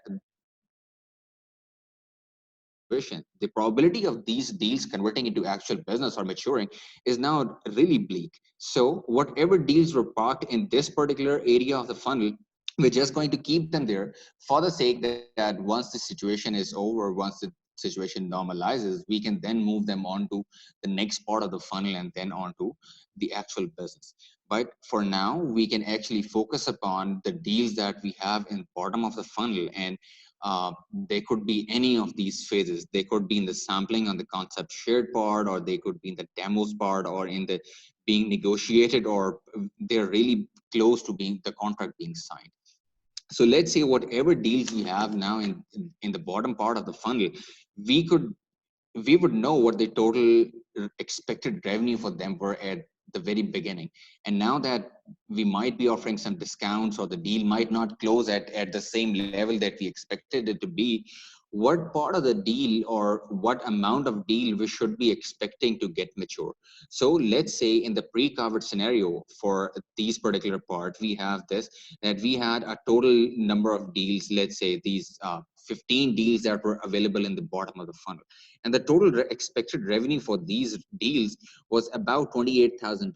But in the current situation, with the COVID situation going on and the business already suffering, we could now make the deals for about, let's say, $3,000, and so forth. For each and every part of the funnel, we have these medium deals, and there was this expected revenue on the medium part of the deals, and what is going to be the new expected revenue for this. So a business manager who's managing their business and managing their leads should be well aware of what the expected revenue could be in the coming days, and have a better grip of if they need to push the leads to the bottom part of the funnel, or if they need to generate more leads in this part in order to to reach their targets or to generate enough revenue for that. So this would give a good overview to the business manager in how to look at their overall performance and how to look at their overall workload and how to care for that in the future, and what precautionary measures or what necessary steps they should be taking for that. All right, so I will now hand it over to Biola, and I'll be sharing with the next one. Thank you. All right, thank you, Mr. Adil, for explaining it so good. And we have Mr. Usman Barkat who can explain these questions, few questions that we have it. Sure. Okay, so there is a question from Junaid Ahmed. So please explain on how to synchronize our business systems and distribution centers to ensure our online product information is constantly updated. If I understand the context right, so he wants to understand the technology sync with the distribution center. Am I right? I will repeat the question again. Please do so. Please explain on how to synchronize our business systems and distribution centers to ensure our online product information is constantly updated. Okay, wonderful. Let me explain that with an example. We talk about business functions. What kind of business functions are there in an organization? Businesses can there are functions who ensure, the POS of the business, point of sale of the business. That is a function that has an immediate impact on if something is sold somewhere and not being updated in the system where, a customer is connected and viewing that information, that might create a problem. So POS is one of the systems where in any way or another, a transaction is happening, value conversion is happening. That is one system. Then we have other systems, for example, a logistics system packed into your distribution network, where a third-party logistic provider comes in and takes over the products which are sold and ready to be shipped to the customer outside. So that is a separate system. Third could be a warehousing facility, a third-party warehousing facility, or your own warehouse facility that has to have that factored in, everything that has been dispatched. They need to update into, what we call it, a warehousing module for the inventory to get affected. So, these kind of systems, they are all interconnected in one way or another. So in the new normal scenarios, what we need to ensure is to act in a proactive manner. One, I would say, if your system used to sync in every 24 hours in the previous pre-COVID scenarios, make sure they sync in, every 4 hours from now on, or every hour from now on, because I'm sure the demand has come down. I'm sure the better visibility into each of those processes in those business functions can yield better conversion. So at this point in time, it is in absence of a better word, ensuring that there are no lost sales because of miscommunication between these systems is very, very, very core. So first of all, I need to tune up the frequency of my communication between systems, so that when the customer looks at that information, it's updated. And by customer, I mean both customers, internal customers of the business and external customers of business. When they look at that information is synced, live, and ready to be acted upon. So, one thing by doing it is proactive communication, making sure the frequency of syncing in is enhanced, making sure there are additional protocol or SOPs in place, communicating to your third party, logistics provider or warehousing provider. And, all this will come into play with the use of technology. So even, in these times, if there is workers who are working on site and then there are back office people who are operating from home, technology is important. Make sure people sitting from home have right VPNs access to access the systems, and make sure they post the entries on the right time if they are responsible of posting those entries. So having an IT infrastructure, having a right digital team mindset in place is very crucial to run this smoothly. I hope I've answered that question. All right, thank you so much. There is one more question that you can answer it, and we can wind it up to the break announcement. Next question, so how can we reduce price, base price, or with giving discount to customers, how we can get more demand? It's a common phenomenon. Reducing the price, even if it's an elastic category, if it is an elastic category, always yield more demand. But like I've explained earlier, I'm sure this question is asked in context of Saba's presentation, which is you haven't got a customer yet, but there's a pipeline that you were about to mature during this period. There were leads that were staying at a very near closure. Contracts were being signed. There were leads in the negotiation phase. There were leads where you were doing demos, showcasing your products, providing proof of concept, or sampling was done for your products with your customers. If you don't need to indiscriminately decrease the price. She's explained that part very clearly as well. But if that is a scenario, you need to ensure, if you're dealing in elastic categories, decreasing the prices will automatically, help the customers make the decision quicker in terms of the competitive positioning, you're placed in. But if you're talking about the customer base that you're already working with and you're selling to your customer, decreasing the demands and putting the promotion will ensure that the demand goes up, and at the same time you are able to collect back your cash in the system, even if at a compromised margin, because cash flow is very crucial at this point in time. We'll make margin when we resume, but even at a discounted prices, people are able to invest in your categories and buy off from you. So you should be able to do that. So promos are very key. Markdowns should be important. If you've invested in summer season and you see that this pandemic will not be over by the end of it, you should be offering discounts. You should be offering price changes to your customer to ensure that the cash flows back in. I hope I have answered that question. And I suggest that we skip the break if possible, since I've taken more time than usual, and we move on directly on to Mehboob. What do you think, Vera?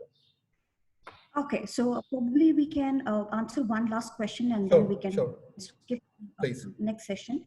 So again, the question, if the whole market set their CVP criteria and try to reach the break-even point in the same period of time, how it will affect the local economy, business, and cash flow? That will be an ideal state to get into. Everybody is trying to minimize their fixed costs, for example, to get to the break-even point earlier, right? But this is not the reality. Not all of the market will initiate it to, at one point in time. You need to take that lead as a business. You need to ensure that understanding of your variable cost is very clear. You can compromise on the margin and go for the market share by increasing the demand if your categories are the in-season categories. The categories are the ones which are the essential categories. That way you'll be able to achieve the break-even point earlier. But what I've understood from the question, everyone will not be thinking in the same manner. A lot of people will be, but everyone will not be as agile as you will be by having these simulations ready for you to act upon, by making sure that you have a very clear understanding of your assets and contemplating the mergers, contemplating the the lending part to other companies which are still in operation. All right. Thank you so much, Mr. Usman. And I hope, like the other questions that has been asked by the attendees, we ensure that we will type answer, and so that all the speakers will be answering to that questions. So we will hand over the next session to Mr. Mehboob Khan, who is going to explain on the topic Operation Excellence Expert. And as he's an expertise in the Operation Excellence, BSM, PM, and AM, and his industry verticals are FMCG, food, automotive, and textile. So I'm welcoming Mr. Mehboob Khan to take over the session, please. Hello. Yes. Okay, thank you, Biola, for the introduction, and hello, everyone. Hope everyone is safe and sound wherever you are around the world. My name is Mehboob Khan, and basically I consult in the field of operational excellence. So my field of focus is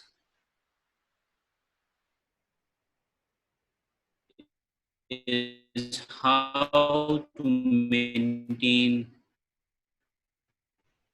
in very simple terms, the best execution within your business. The best, please.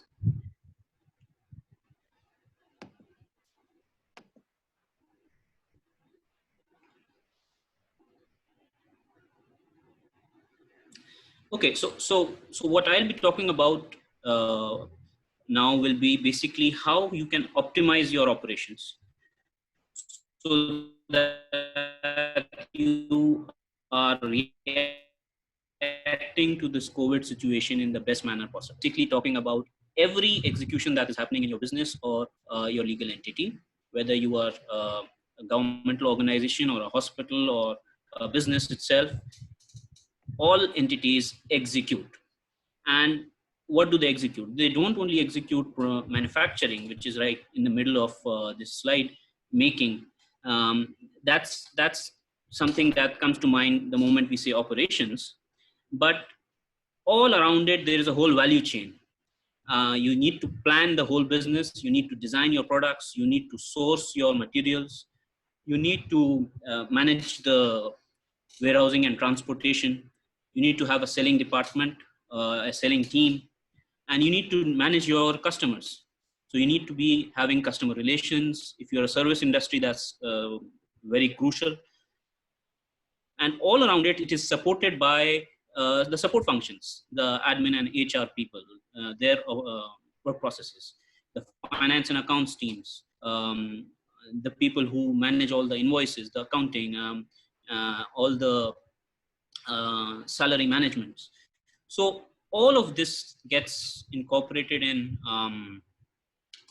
operations, and that's what I will be covering holistically, hopefully, when I say operations. So just keep in mind, when I say operations, I'm referring to all processes that are necessary to execute the business strategy that was being talked about earlier. Next slide, please. Okay, and I'm sure you know the answer to this one, which boat are you in? But it's important for you to understand that there are many boats, as has been talked already by earlier speakers. There are industries and services that are facing a huge peak in their operational capacities. They are burdened. As you can see on the news these days, there are hospitals which are fully booked, packed to the brim, and they are unable to cope. Similarly, there are governmental organizations, people who are managing the relief efforts, the planning efforts, the think tanks. All of these people, they are going through a peak in capacity, which means to say that the operations at their back end are facing a different challenge versus what the common majority, I would say, is facing. The common majority is on the other extreme, the red line that you see on the this extreme is reflected in the travel industry, as was a questioner asked earlier. There has been complete shutdown, and the challenges there in terms of operations is much different versus what's happening in the hospitals. And then there are people and industries and verticals who are somewhere in the yellow region. These are industries which are operating but are facing a drop in demand. A simple example will be the utilities. So all utilities sector, the oil sector, we have some basic need still going on. Our electricity is still being consumed, but at a much lower consumption level. So there are three branches to this discussion. And there are some themes that are common to each of these still. And those are the themes I'd be trying to cover. And then during the Q&A, we can talk about specific topics. We need to, in terms of operations, we need to plan short-term, medium-term, and long-term. So I will be talking about the approaches you can take, practical approaches you can take in the short term, in the medium term, and in the long term. So what you need to keep thinking about, what you need to train your team to think about. So, and that's very important. That links to what Mr. Sharif was saying, panel. It cannot be just the executives trying to solve this huge problem. The problem is evolving day to day, and it needs to be a common objective to pull the business out of this situation. So, and next slide, please. Let's talk a bit about short term. What we need to do from an operational perspective in the short term. And the answer is, the most basic and the most obvious answer is safeguarding our employees. And I would like to go a bit into detail about what are the practicalities of this. We are already aware of the modus operandi, the SOPs that are being shared widely by governmental agencies, by hospitals, by medical experts on what needs to be done to keep operating while this COVID situation is still active. And I won't be going into that detail.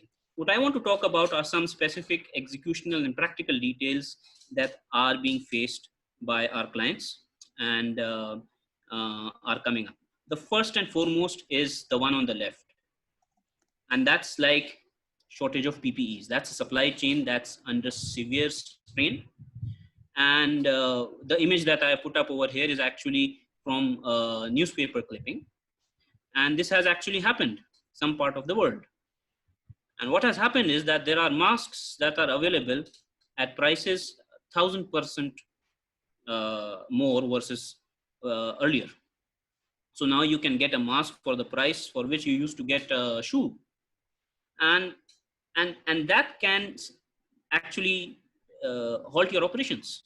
Because at one side there is a regulation that is mandating the use of all these PPEs, while on the other side market dynamics are pushing prices up. So you need to be on top of this. You need to be having a real-time model of what is the impact of the price dynamics in the PPE supply chain to your business. And this cannot be a reactive situation. You need to be proactive here. You need to be aware of the day-to-day prices in your area, in your region, not only prices, but also availability of how the PPE market is evolving. And to elaborate on this point and to demonstrate it, we'll also be sharing a simulation after my talk as to how that can be done as a demonstration. So that's one topic, safeguarding employees. The other topic regarding the same safeguarding employees area is, please stay back on the slide, Usman sir. Yeah, is the one on the right. The discussion on the right is basically about clustering. What I see many people doing in their operational environments is to continue the same structure of operation as was being executed before COVID.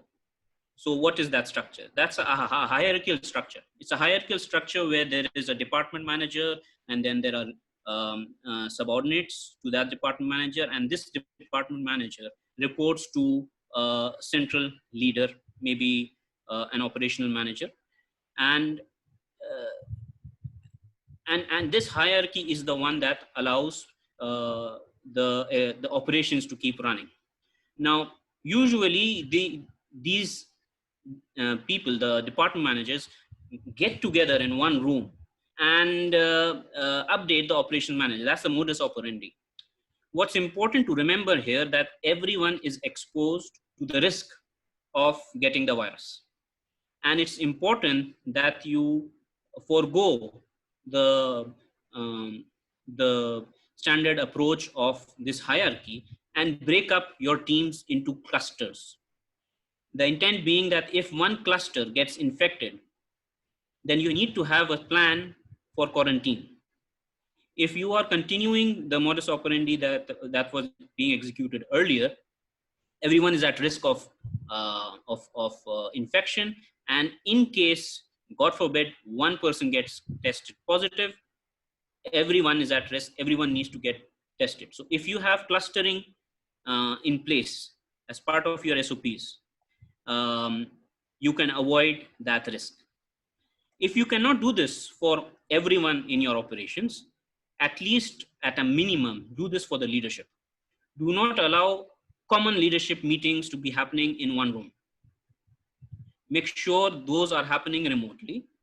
There are leadership available on the operations floor, and they rotate with other leadership working from home on a particular schedule. So this will ensure that you have a backup plan in case, God forbid, you are faced with a situation of an infection in your operations. Next slide, please. So that was short term. That was very immediate. What about the medium term? What do we need to change in the way we practically execute our operations, execute our business? And one important theme that is very important to understand is the change we need to bring in our communication standards, the communication cycles. And what I mean by that is that you really need to go into a war mode. You need to create your war room. So what did you used to do earlier?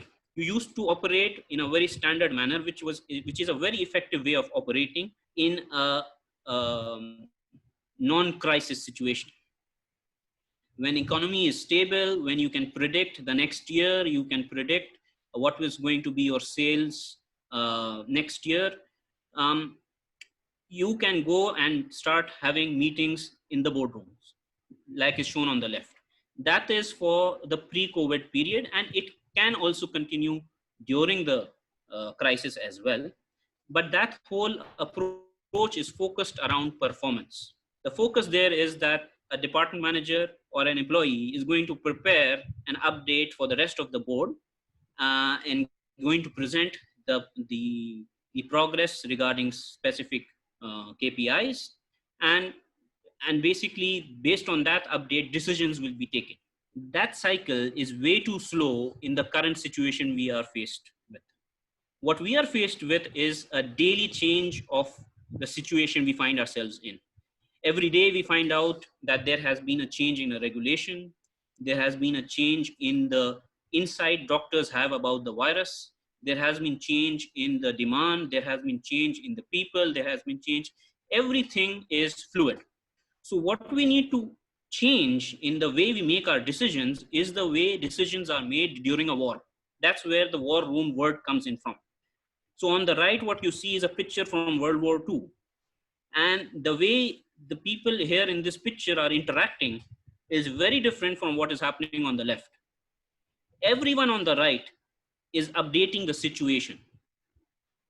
Everyone has some specific ownership to update a specific aspect of the situation.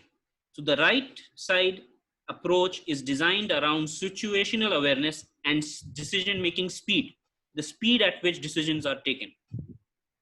And that's the direction you need to go to during this crisis. So you need to play a balancing act. The left side will keep on being relevant for the long term. We will, inshallah, come out of this crisis. We will have visibility on the world economy, which is reliable, which is predictable. But till that time that happens, you need to have a war room running. So you need to have, for example, a person owning a specific situation. Say, for example, the PPE situation is owned by one person. What is the update today regarding the PPE? Another person may be owning the supply situation. What is the update on the suppliers that are critical for our operations to keep running? daily this updates will keep coming, and during that meeting or later, based on the updates given during that meeting, decisions will be taken in a very short span of time. It cannot be 3 days cycle, a weekly cycle. It has to be hourly cycle of decision making. So that's something that needs to be absorbed by organization, that this is how you run during a crisis. Next slide, please. Oh, yes. This is something that I find many organizations failing to grasp. What is happening right now is that, as I said, the situation is changing almost on an hourly basis. And there are many iterations, there are many possibilities as to where the world will go, where your customers will go, where yourself, your business will go. There are way too many iterations. And people feel that since there are way too many iterations, what's the use of thinking about them? Let's first let it happen and then we will act on it. If you go along those directions, so I understand that scenario analysis for each of these possibilities is going to take in a lot of effort, and maybe 99% of those scenarios don't get executed, don't turn into reality.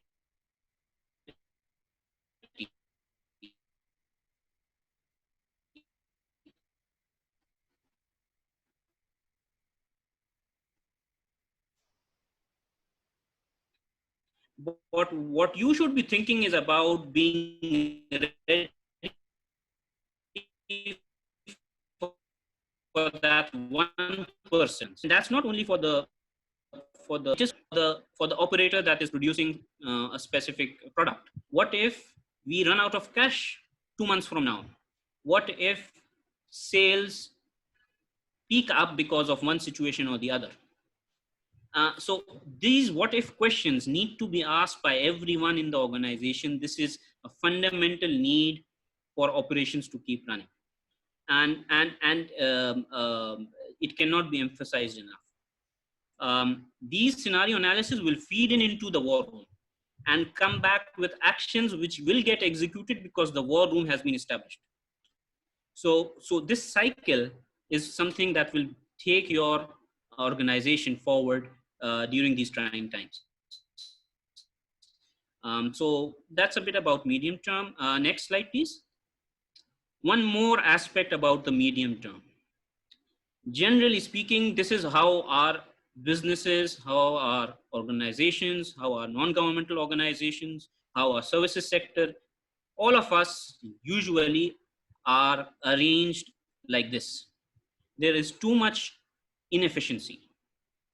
And the fact of the matter is that you cannot afford to be inefficient after COVID. You could not have afforded earlier as well, but now it is impossible that you can run a business with inefficiencies. So you need to declare a war on your inefficiencies. And that's something that other panelists mentioned as well. Loss elimination came in as a topic. And what we mean by loss elimination is that you need to keep an eye out on what really is being done to create value in your business. Um, uh, are all processes that people follow day to day streamlined in a manner that they get done in a simple way, or is it all too complex? If it is all too complex, then you are naturally then overstaffed. You are definitely wasting time instead of creating value. So what you need to do is to declare a war on all inefficiencies, or they're also called losses or wastes. And one theme that you can apply on getting this task done is explained in the next slide. Next slide, please.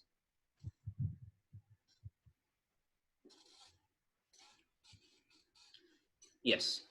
So you can declare themes on on calling out as an organization, not as a one person, but as an organization, calling out the non-value added activities that are happening within For example, mistakes.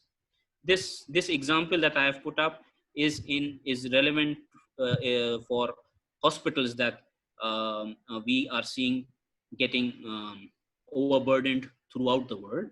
So the examples you see at the bottom are coming in from the hospital world, but they are applicable to any work that we do as a team.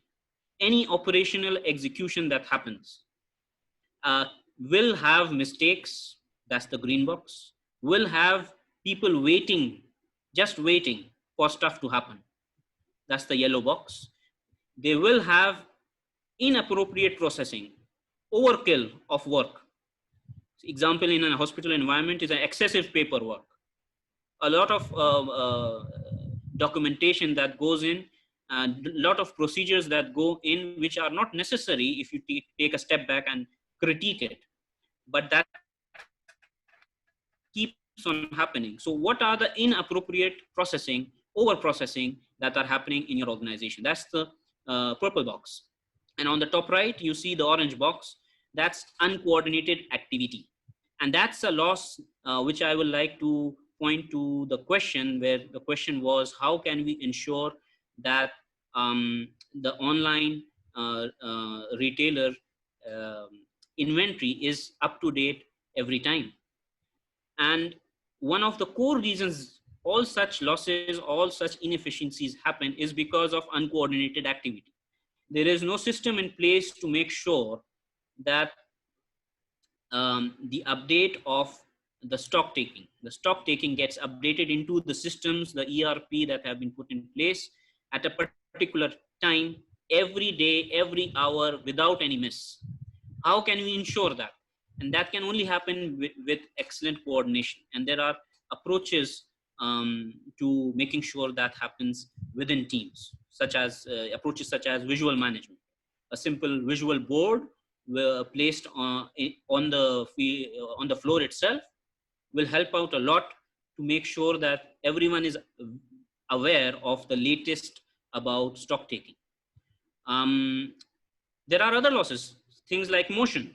People are moving about just to get one job done.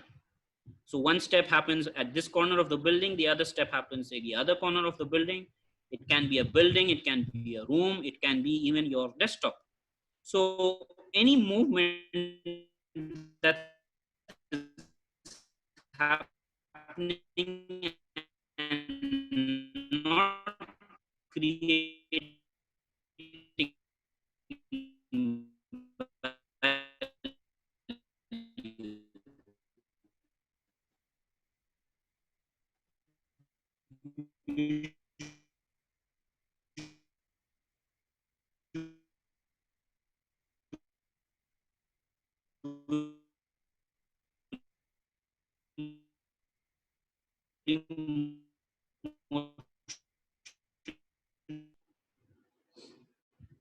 So till the screen comes up, the last loss or the inefficiency that you can also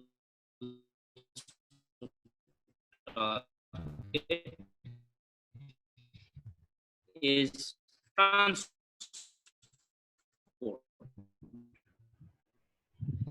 So movement of goods earlier is also one warehouse to another without selling them. If you are moving one raw material one place to another without converting it, then it is all a loss.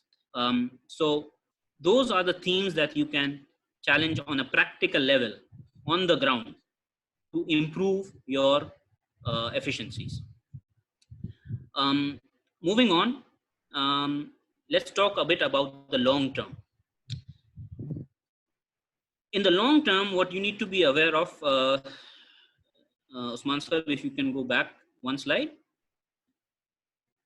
Yeah, this one. So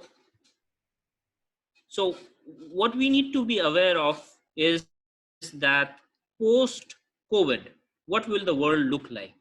I saw a question in the question answer list where someone is asking about what will be the reality of quality. Will we as human beings be okay to accept lower quality because of lower demand? So the way I look at that question and that reality is a very important question to understand, is that we are having a collapse in demand and an oversupply in almost all industry verticals. So what is going to happen now is that there are more suppliers versus buyers. And the person who can buy, although there will be a reduction in the number of buyers, but the person who can buy is going to have is always going to have a choice between many suppliers. So he is going to demand low costs, high quality. Because he will have options and there will be a competition between each of the suppliers. So what's going to happen is that there will be a pull for cost, there will be a demand for cost, quality, and then there will be a mandate for social distancing. All these pressures, what they will do is they are going to fast track all the technologies, the new technologies that are almost, if not almost, then totally ready. And these technologies are listed down in the slide. Things like artificial intelligence. So production planning, for example, will steadily move into artificial intelligence. Why? Because it is more efficient, cheaper, and less error prone. So for whichever organization that is feasible, of course, the feasibility needs to make sense, that is going to get executed. So what I'm trying to say is that the proportion of organizations for which the feasibility will start making sense is going to increase. So as operational managers, as people on the floor who are executing processes, it's important for you to start getting aware of all of these technologies. For example, as a very basic example, invoice handling and invoice processing key work processes in every organization. There will always be a invoice coming in from an external party, and it will be always be in a different format. So there will always be a gentleman or a lady who is going to transfer this document into the ERP that is running in the organization. This process is now publicly available to get automated. So if you Google that, you are going to reach that, where all you need to do is to take the bundle of invoices you got for the day, scan it up, and it's all loaded up into your ERP. So it's just a small example of how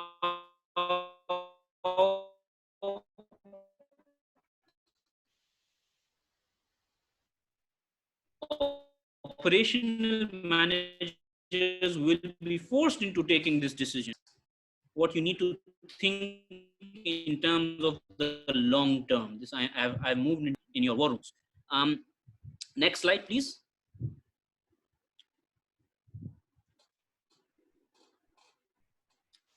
Thank you. So the last point I wanted to make in terms of the long-term impacts on operations is the new value proposition. So Usman Saab already talked the impacts on strategy. The strategic thinking of your business or your organization is going to come up with a value proposition, a change in what you are offering to your customers based on the customer profile change. The customer profile will definitely change because the spending capability will change. The whole world will actually change. So you will, of course, need to plan out what the value proposition is for the future. So that's one thing that you need to do long term. But in terms of operations, you also need to think about how you are going to execute that strategy. How are you going to execute the value proposition? And that may mean that you need to get new equipment. You need to get more capability. Maybe the service that you offer right now is of no value to the customer in the future world. So you need to come up with a new service offer, and for that maybe you need to build capability. So there are various tangents that you need to think around for this specific topic. But this is something that you need to start off today. Um, uh, Last slide, Usman sir.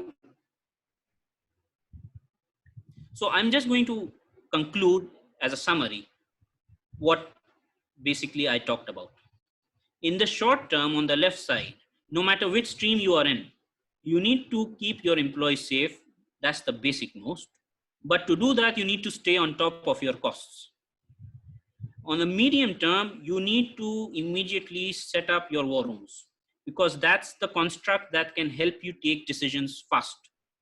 And you need to start off your scenario analysis. And you need to declare a war on all inefficiencies. You will not survive the new normal and no COVID situation with inefficiencies. And in the long term, you need to be ready with your value proposition, and you need to adopt new technology because all your competitors will do it. So that's it from my side. What I like to share as a next point is something that Adil will be sharing, is about the stay on top of your cost part. In the short term section, there is a stay on top, and you have the simulation just in that specific aspect. So take over from Actually, here. Adil should continue doing it. So there is one attendee who needs to talk it. So I'll just enable him. So if he's having any questions, we can proceed Oh it and then. yes, surely. I hope Mr. Usman Aziz has raised his hand, and I have.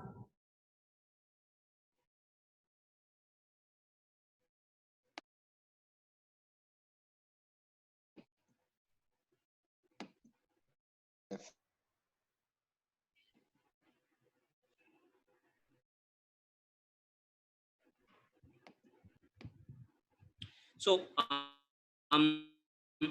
there is a question, Viola, from Saleh. I'll take it because it's addressed specifically to me. So the question is basically, what's the impact of going digital on the retail business and apparel industry, so that not all your customers have access to technology?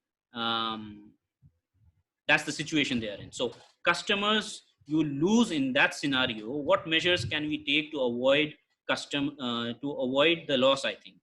Um, so in terms of technology, what you need to build capability on is, on a very fundamental operational level, is your awareness of online retail and your awareness of digital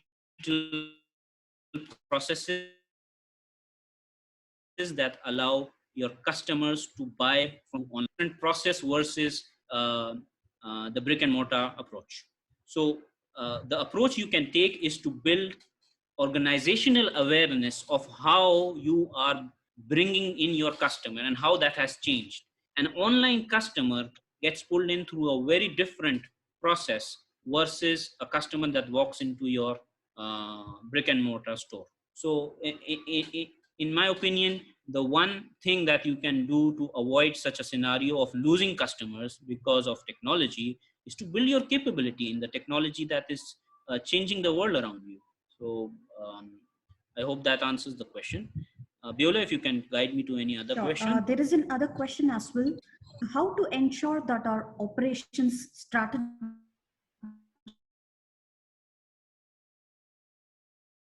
is flexible with increased accountability? That is visibility. You can have accountability.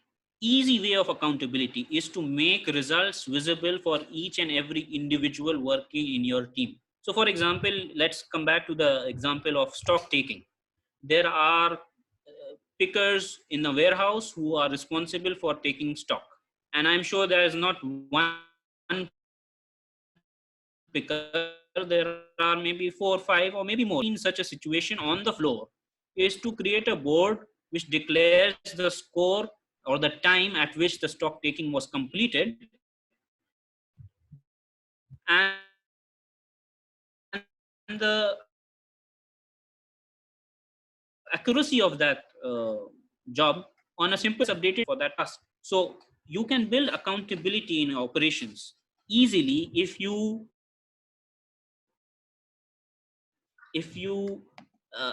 management ability of results. It's I hope Mr.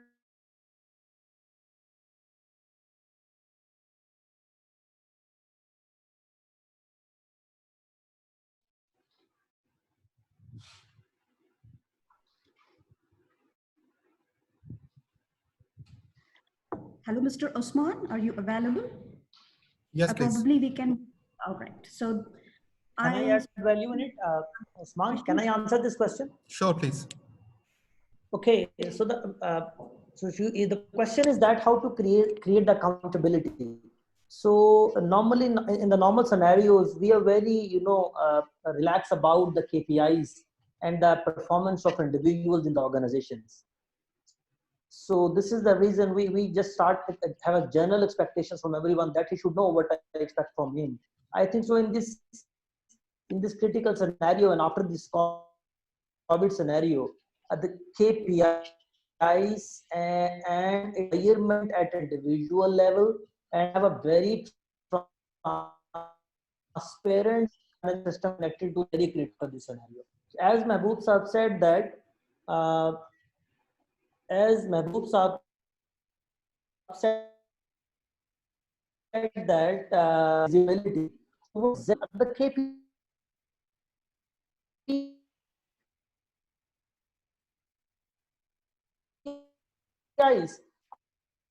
are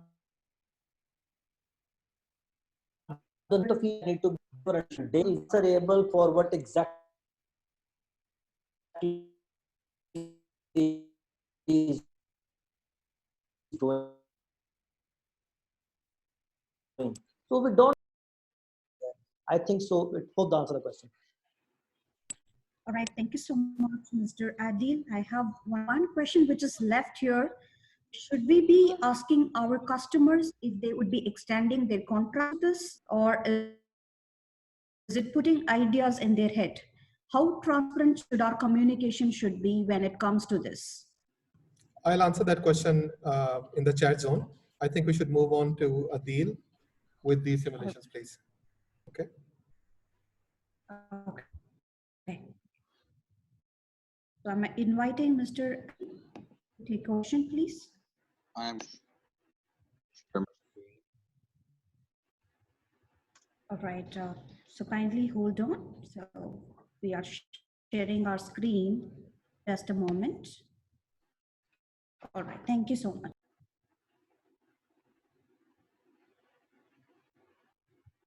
Can everybody see my screen now? Yes. All right.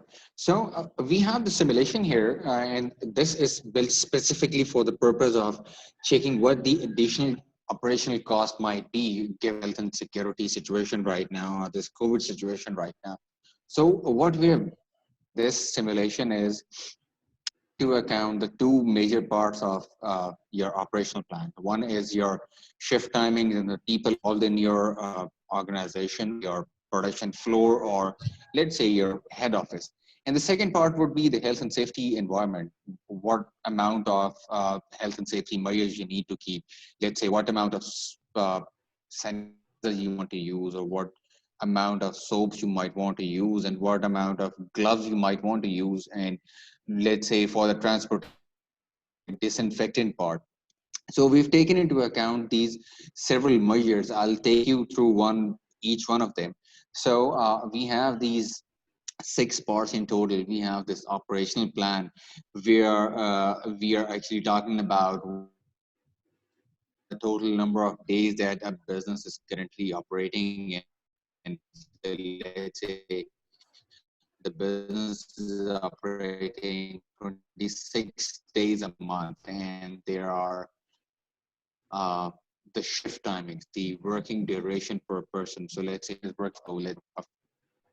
production floor or a workplace have how much of them are actually going to get paid. So I'll get back to this in a moment as well. So this total staff, we would mean what are the total number of active staff.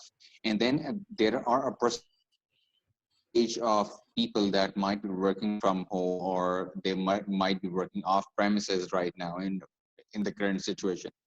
And then we have this final part where we have this total high exposure area that the business or the production flow might need to disinfect every. We have these second part where we have these soaps and the gloves and the masks, which would be used by the individual working on the production floor or the work floor, and they have to use it over the time again and again. Let's say for a hand wash, a person might be washing their hands 4 times per hour or 4 times a shift, let's say, and they might be using some quantity of that soap or the liquid sanitizer or the liquid soap they use it. And for the gloves as well, and for the masks as well, there is a certain life attached to it. So a glove or a mask can only be used for a certain time period. Let's say in this particular example, I've selected, let's say a mask can be used for 8 hours, and the duration of the shift can be 8 hours. So we'll be issuing one mask per person per shift, and we'll be issuing a set of gloves for that mask just to estimate that if we consume these many gloves and these many disinfectants, so we have to have an idea of that. Now that the new normal is having more precautionary measures, what would that mean in terms of dollars spent? And then we have this disinfectant as well. So let's say there's a disinfectant that has a certain coverage to it. So you need to disinfect every several hours or after every set time, and you have a disinfectant that covers a specific area. So you get to calculate that as well, that what amount of disinfectant or what amount of dollars you need to spend on your disinfectant to keep your environment or your workplace safer. And then we have the social distancing going on. So you used to spend a certain amount of money on your transportation, and now that we have these safety measures in place where you have to sit at a certain distance, or you have to keep a safe distance from another individual, you might not be using the same amount, you might not be able to consume the same amount of dollars on the transportation. It might even cost more now. In fact, it would cost more now. So let's say if you used to um, commute 6% per transportation unit, now what would be the newer number, and what's the total amount of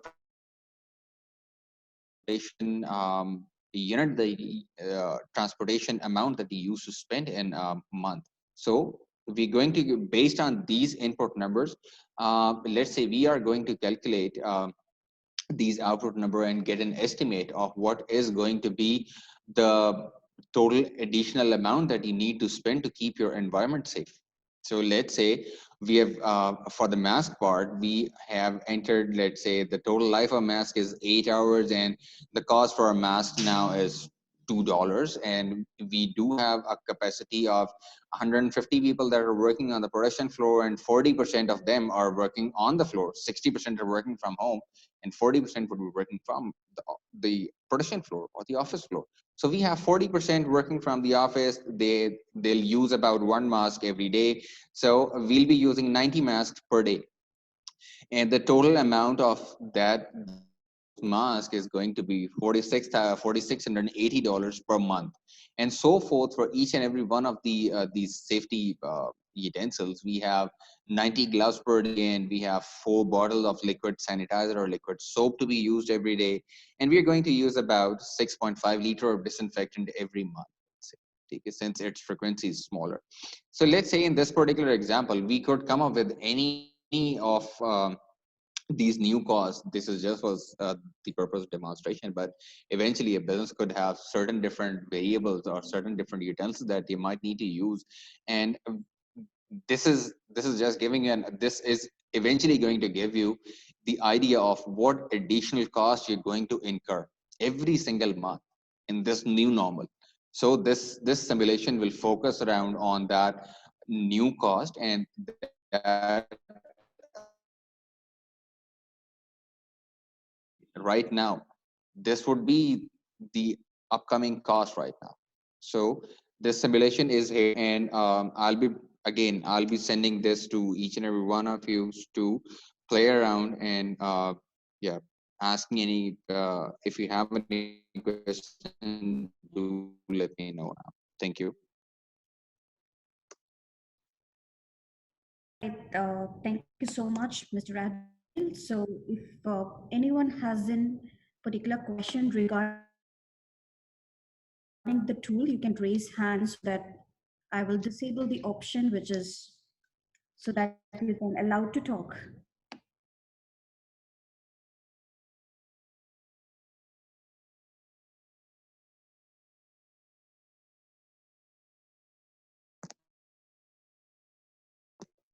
All right. One question with Mr. Mebu. Yes, Biola, I will type in the reply to that one. All right. Okay. All right. Thank you so much. And we will move on with our next topic, which is going to be shielding profit and loss and cash flows. So, and topic will be speaking by the speaker, Mr.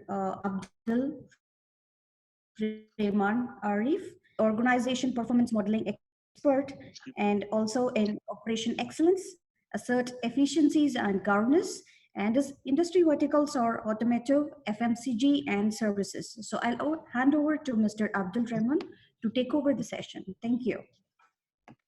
Hello everyone, good afternoon. This is Abdur Rahman Arif, and I'm the founder and CEO of MMBEC. And bundle of thanks, and hope everyone is fine in this critical situations. And it's pray for my heart that Allah will save everyone. So my topic is about the shielding profit and loss and the cash. And before starting my topic, I want to make this session bit light. Very technical conversation has been done. So I will try things before moving forward to the detailings. So just so during my presentation, can we move to the next slide?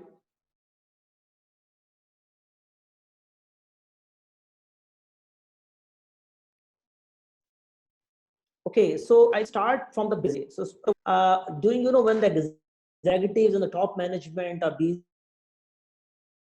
and they are deep in the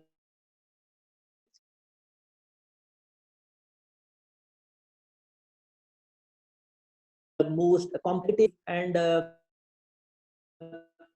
basic concept practically the business works or the equity liabilities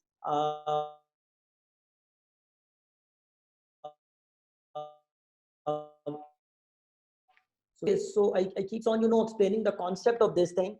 So when the assets are being invested and they're converted, that when then basically the journey of profit and loss is started. And these assets are being used to create some sales, and sales you subtract some cost of goods services sold and cost of services sold out of those sales, and then you earn some gross profit, and then you might subtract the operating cost from the gross profit, and then you get the operational profits, and then you subtract the financial cost out of that, and then you basically get the profit before tax or the EBIT. Then you subtract the tax and you will reach to the profit after tax. And just move forward, you can see there's a two things, the sales and the profits. This is called the profit and loss. And then this profit, where it will goes, it will again become the part of the equity. And equity is again converted into assets, and then and that assets will again basically utilize to generate some sales. And that sales is basically again running the similar cycle, and so on. And at the end you get again some profit, and this is an ongoing concern, and this is an infinite cycle. And the top management and the top executives in the organization, they are juggling between two things: balance sheet and profit and loss, for the whole of their lives. And this juggling is basically is called the business. So you always trying to put up some balance between these two things. Sometimes one element got more weight, sometimes another element got more weight. But during the COVID scenario, I would like to emphasize your thoughts at certain point at the end of this slide. So this is an infinite cycle which is happening by if we keeps on clicking on this slide, we can see that the balance sheets is converted into the profit and loss, and profit and loss is converted into balance sheets, and balance sheets are again converted into profit and loss, and so goes again and again. It's an infinite loop.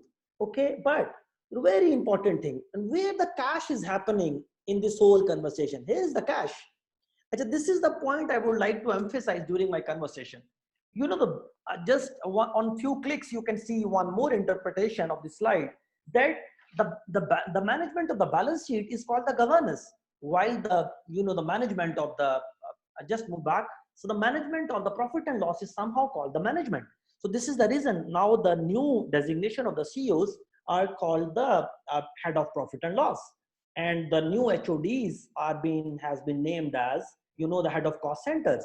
So in normal in the current scenario before the COVID, everyone is running behind the top line and the bottom lines, and there's a lot of pressure in the organization of the growth, how to increase the market share, how to bring more sales, how to increase more profits. And for that, we are basically using we're not worried about the cash, and the cash normally comes under the conversation with the board.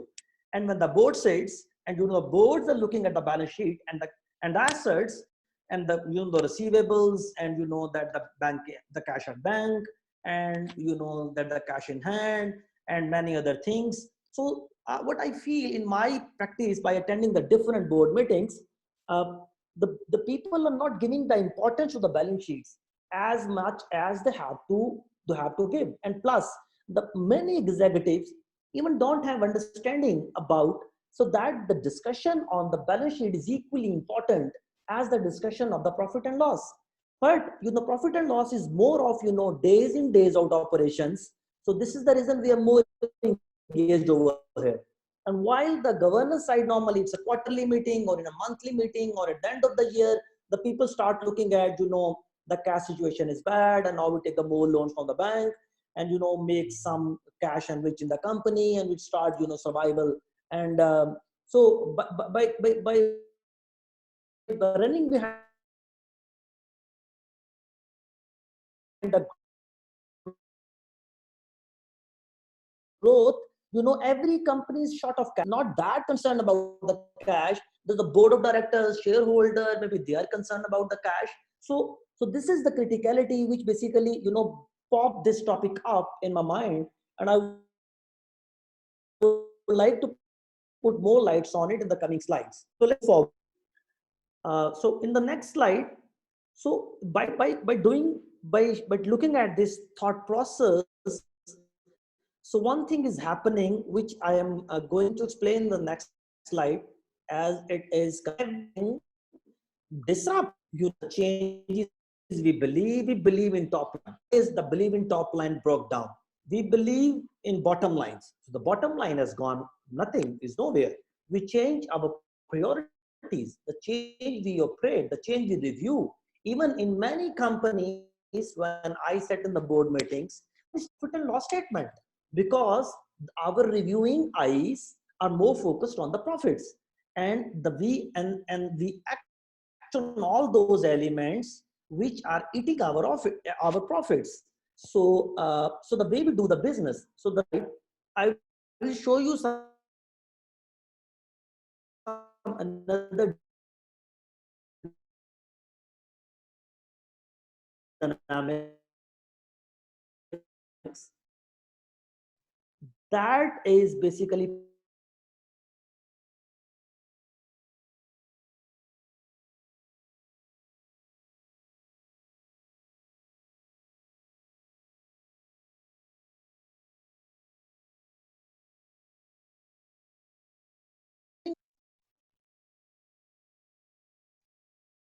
On next slide, you can see before COVID-19, whenever I sit in any board meeting, this conversation way of this profit and loss balance sheet and cash flows, it's a 180-degree shift, guys. So now the conversation has moved another way down. The cash flow comes up, profit and loss, and then balance sheets. So it's not only in the normal discussion. It's it's the way we think. Is the business strategy need to be designed in this way? The shareholder meetings, shareholders, a lot of conversation with the boards are doing nowadays. It's all about bringing the cash priority at the number one.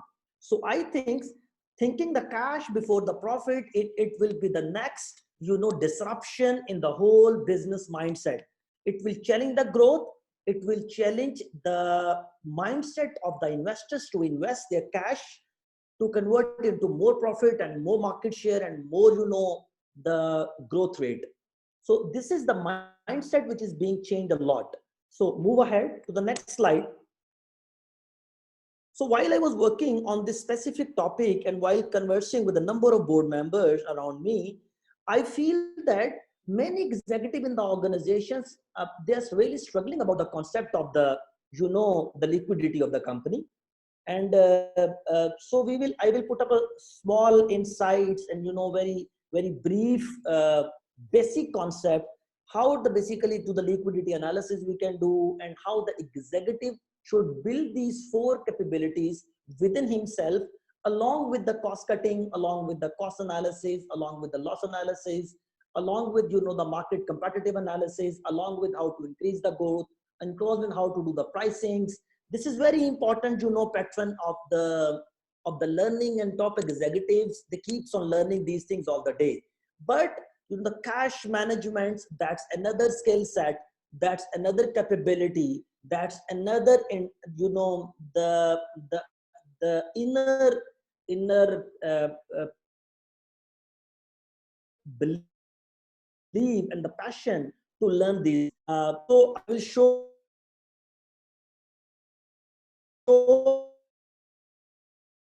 a very basic concept. So move to liquidity analysis. I put up a case in front of you just to build a concept. I think around people, but with the non-financial background people,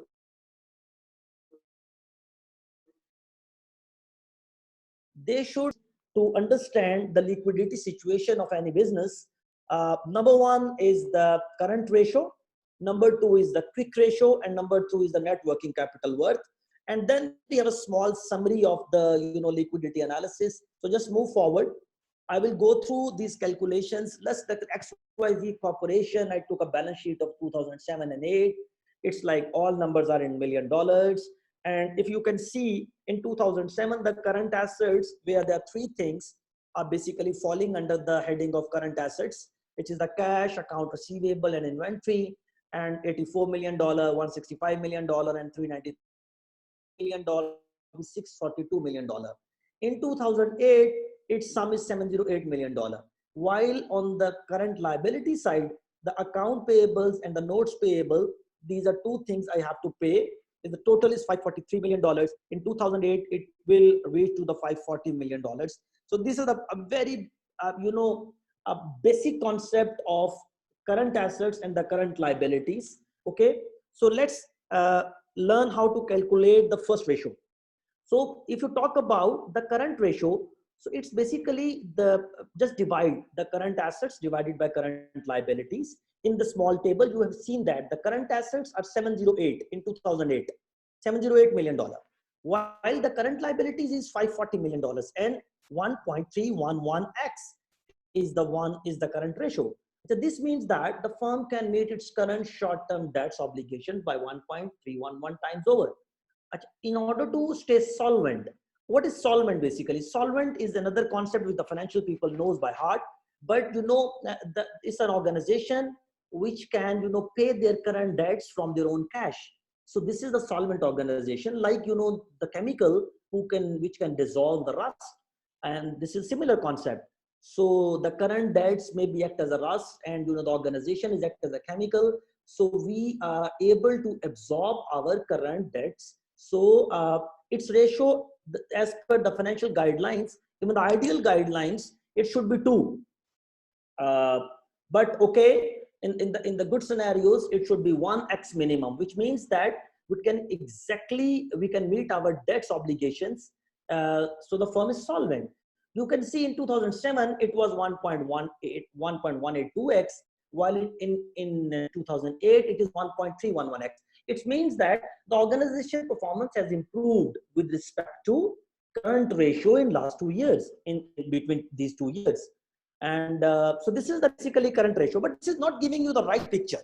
This is that in the current ratio, or the current assets, the inventory is sum up in the total, the current assets. So basically, there's another asset test. There's a next ratio will help us to understand that you just subtract the inventory from the current assets and see the real situation of the organization, because the current ratio will basically sum up the inventory as a capital, while inventory is not a cash, and you cannot pay your current debts or the liabilities by using that inventory. You need some time to sell that inventory, and then you can pay some cash. So this definition, you can see 0.529x, where the 708 subtract 422, and then it will be divided by our current liabilities, $540 million. So the quick ratio is 0.259x, which is less than 1. In order to stay solvent, we should sell our inventory. Even we could not pay the current debts without selling the inventory. This basically, the number is telling me if it's 1, then I can pay my current debts from my current cash without selling my inventory. So this is the right number which can tell me how solvent am I. And I am more solvent if my current ratio is 1. So for all executives, we should have a very key close eye on this ratio all the time to keep our asset test, and it should be 1. So even if you start comparing these 2 years, in 2007 and 2008, even we have improved in 2008, because we 0.458x in 2007, while we are 0.259529x in 2008, we are improved, but not enough. So this is again a very, very hard learning for all the executives, that guys, we should understand. So we should keep our eyes on the asset, on our quick ratios, and our the current ratios. So move to the next slide.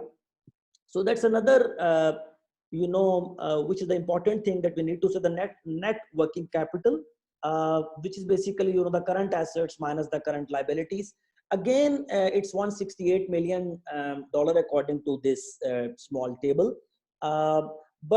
But by looking at this number, so my net payable is 540, while my net working capital is 168. So I'm in a very bad situation. So I could not, pay our current debts by using the current capital of the company. And so this number, at least should be equal to the current liabilities of my company. And it's better to see the things after subtracting the inventory from your balance sheets. Because if I have seen many companies where the balance sheets is 100, and out of that the 70 is inventory, and even that it's 80 is inventory. So if sudden pressure comes to pay my certain debts, and the short-term debts, which is you have to pay within 1 year, and short-term liabilities I have to pay within 12 months, I could not pay. And for that I have to run to the bank, and I take more money, and pay more markups. So this very basic knowledge that should be the learning skill, and the part of the the individual step-up cards, skill charts. So to learn these things from heart in order to be in the business. Okay, so let's see the summary of these 3 analysis into the current ratio is 2007. In 2008, we have improved, our current ratio, we have improved our net working capital, and, we have improved our quick ratio. But in the real sense, we have seen in the previous slides that with these numbers, we are still unable to pay our current liabilities. And this is the situation which at this COVID scenario, I think so the 80% of our organization, they are facing these challenges, and they are unable to pay the salaries of the people even. And the payments of the vendor come second, and many other things, they are on the top of it. So this is a very hard and true learning which I would like to pass to my participants. And the liquidity, so just action that we need to do, everyone, every manager, every executive, just go guys, explore your balance sheets, do these analysis, calculate these ratios, and then make a very, very detailed brainstorming plan. How guys can you bring these ratios at the right numbers, where you cannot face a similar situation in future. So that's a learning we can do by learning this. It's a learning from these hard times, and we can apply these learning in future. So move forward.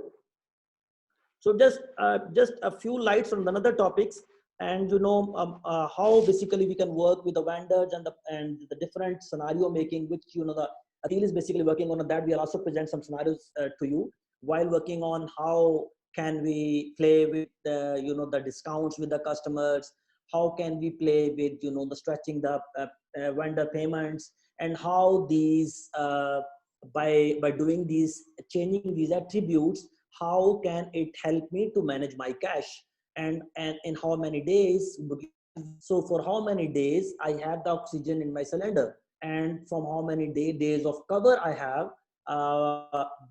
from the current cash I have in my company. And I have to create a very, very short term rolling forecast cycles to understand how my cash is playing the role. So this will be showed by Adil in our coming slides. Move forward. And this is very important thing that's also will be covered in the similar slides, that where to release the cash and where to hold. Just a few learnings from our side, that prepare a 3 months rolling cash flow, and we are making the selling rolling plans, we are making the buying rolling plans. So it's very critical to create the cash flow rolling plans. And also I would like to request top executive to see the cash flow situation on daily basis on this critical scenario, and preparing the 12 months way forward looking forecast scenarios, keeping in view the the collection associated with the latest sale projections. And you can make a number of projection and understand how much cash should I receive, and deferring all non-essential capitals, non-essential expenses at this time. And capex, we have to hold the capex for a certain span, and the necessary requirements, marketing spend we can freeze, and we can move toward the social media and digital media.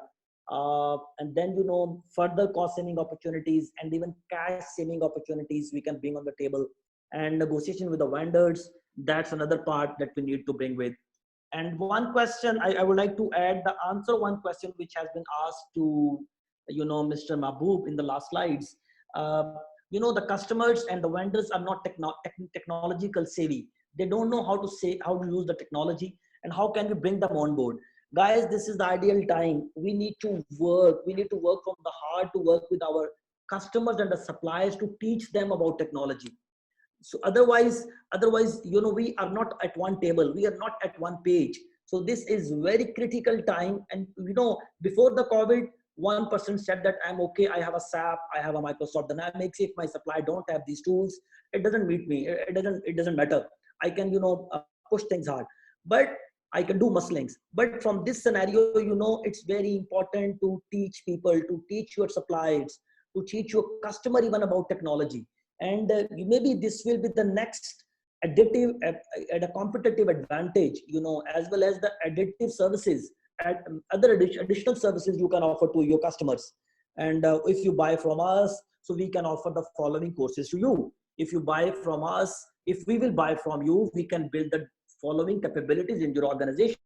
So you can plug such things along with the money relationship with your customers and suppliers to open a new horizon of the world and the new new era which is being started today and after this this epidemic situation. And how to perform the sensitivity analysis upon the cash outflows, it will be again given by Mr. Adil. He will basically display a few simulation in front of you and build some scenario based decision making. So let's summarize my session is that using the crisis to drive the urgency on the cost discipline, securing the access to the credit to preserve the liquidity, and integrating the worst case scenarios into the financial plans, and reducing employees cost, by use them more, productive, and make them the last resort in order to, control your cost. And this is all from my side, and best of luck. And guys, thank you very much. Any question, I'm open to answer. Thank you, Yes, Mr. Abdul Rahman, for your session again. So we are just waiting for the questions. So we do not have any questions yet. And if any of the attendees wants to ask question directly, so you can please raise your hand so that I can provide access to speak directly to Mr. Abdul.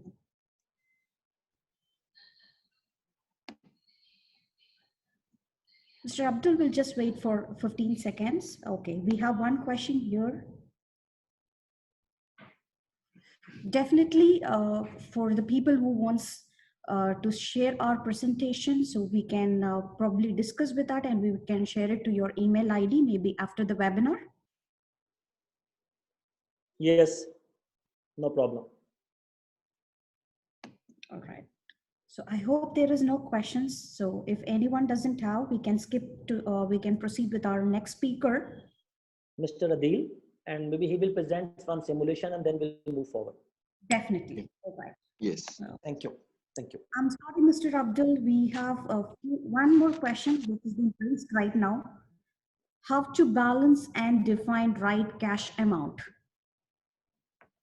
Okay, good question. Basically, you have to understand in this current scenario what are the minimum cash flow out from your company, and you just divide it into the next 30 days.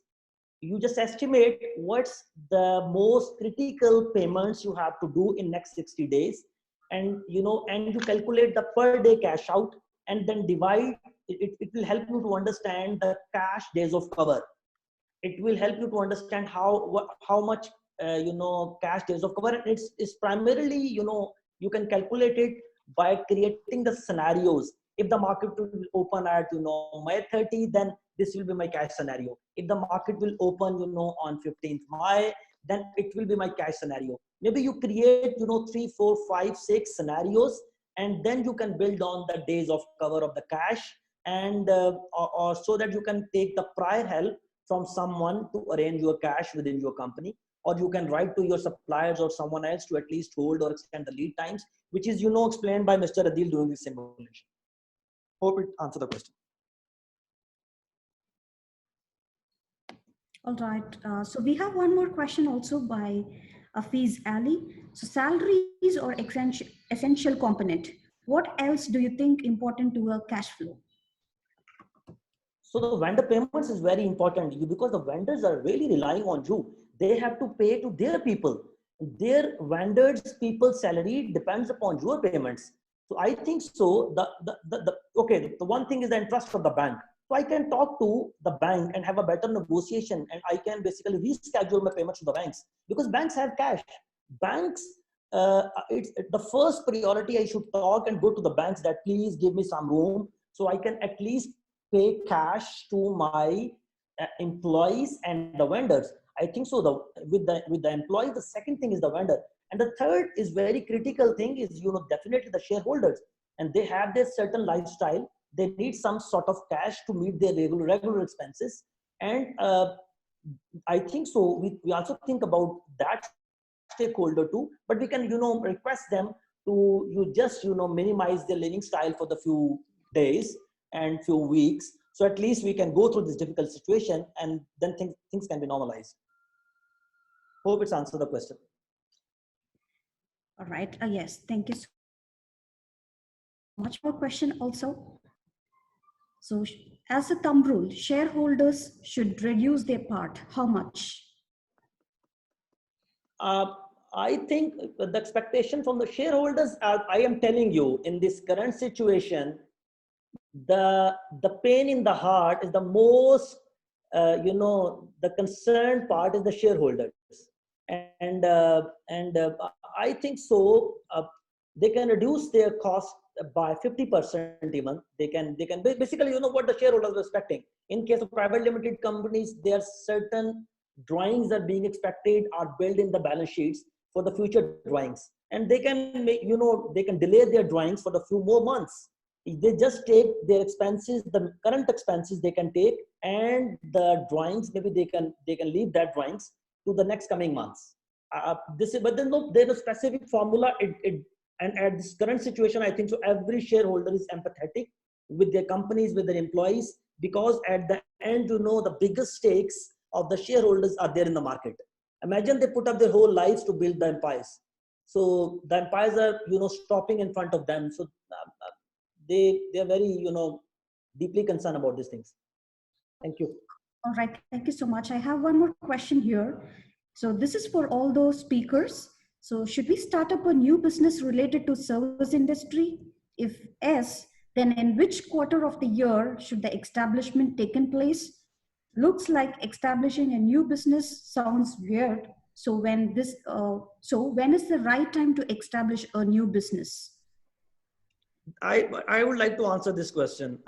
Number one, the business starts when you are in the problem. The most excellent ideas comes to solve the problem of the society. Any business which is connected to solve the problem by your product or by the services is the right business. And in this epidemic situation, and there are a lot of problems which people observe, which they never observed in the past. Or I would like to request, maybe hope for not seeing in future. But this is the more problem we are facing. Our brains are thinking more deeply to extract the more ideas. I think so. In these free times, we should create more feasibilities, think about out of the box ideas, and build the business feasibilities around that.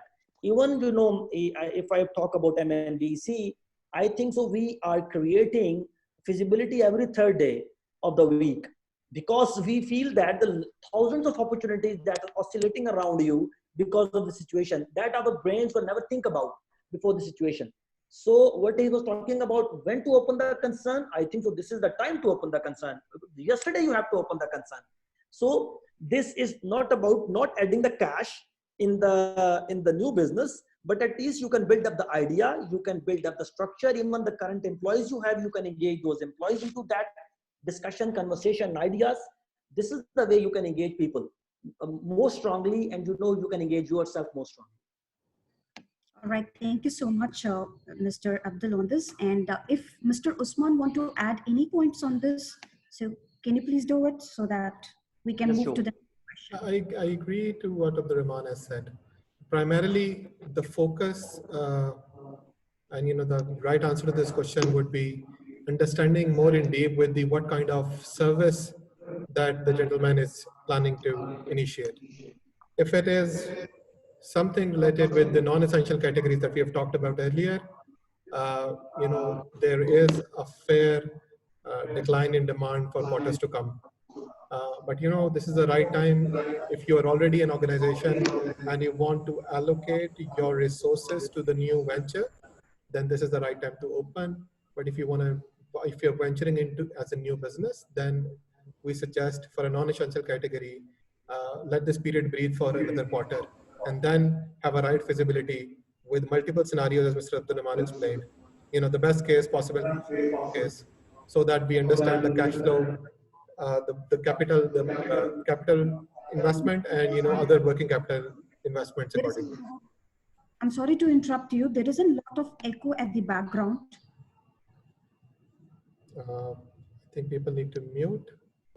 Was Yes. I audible at that time? I think there is a 2-page which you have opened, maybe.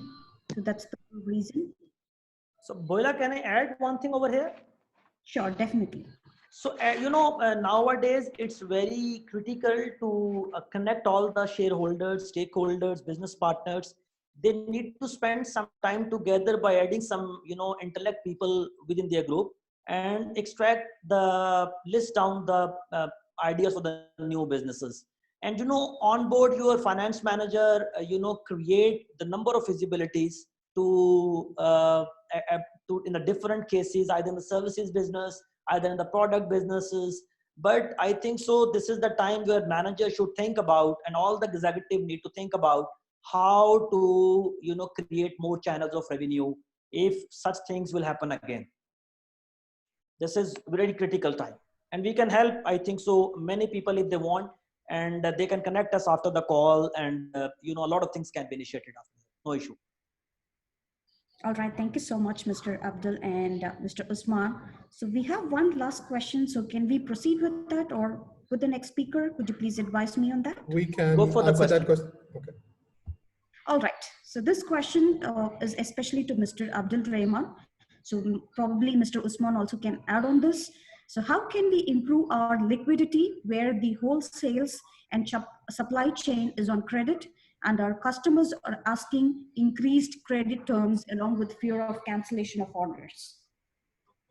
This will be discussed in the simulation which is shown by the Adil. Basically we connect, we create two scenarios.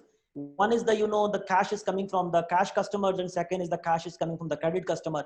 So if the customer will pay me, the credit customer pay me the cash today, so I will give him discounts. I will give him maybe further discounts in the future.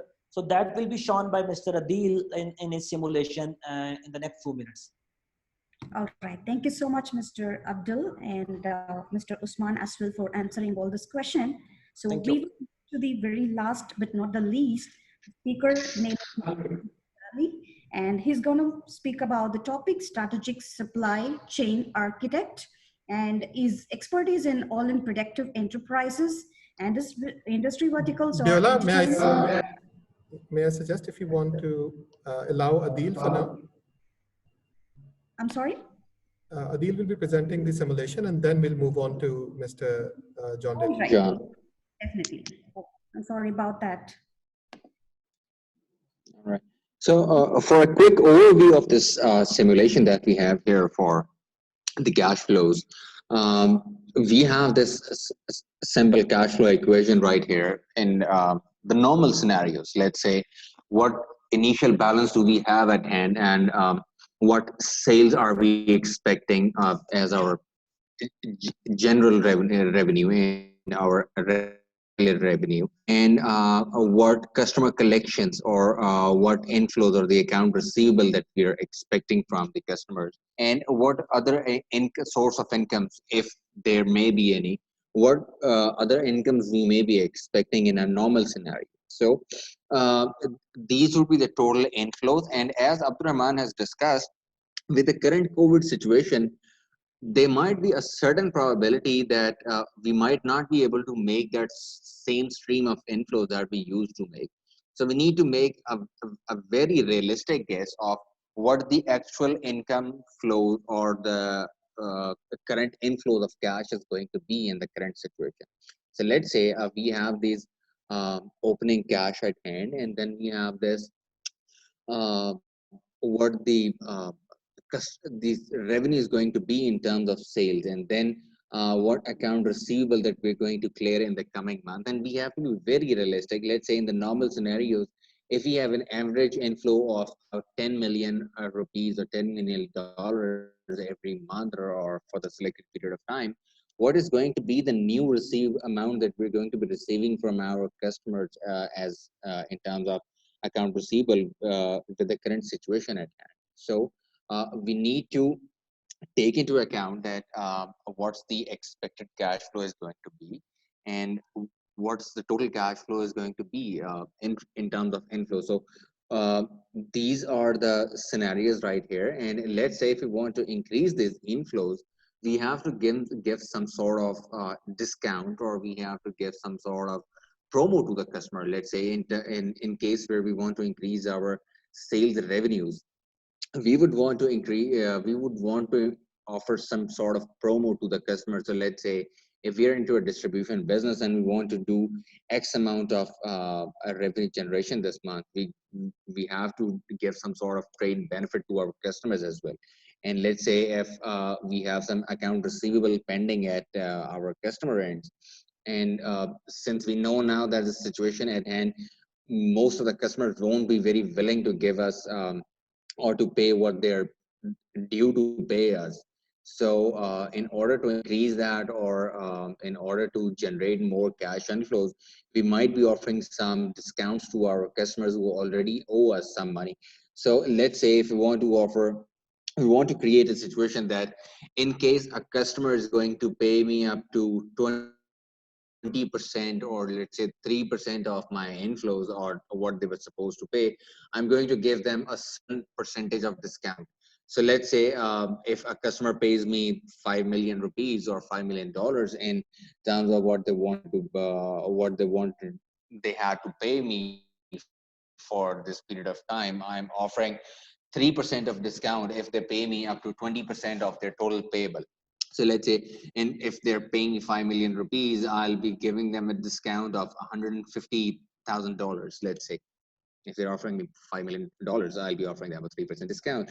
And same it goes in the case for sales revenue. And this is going to give me a simulation where I can actually see my forecasted cash inflows if I do a promo or offer a discount to my customers.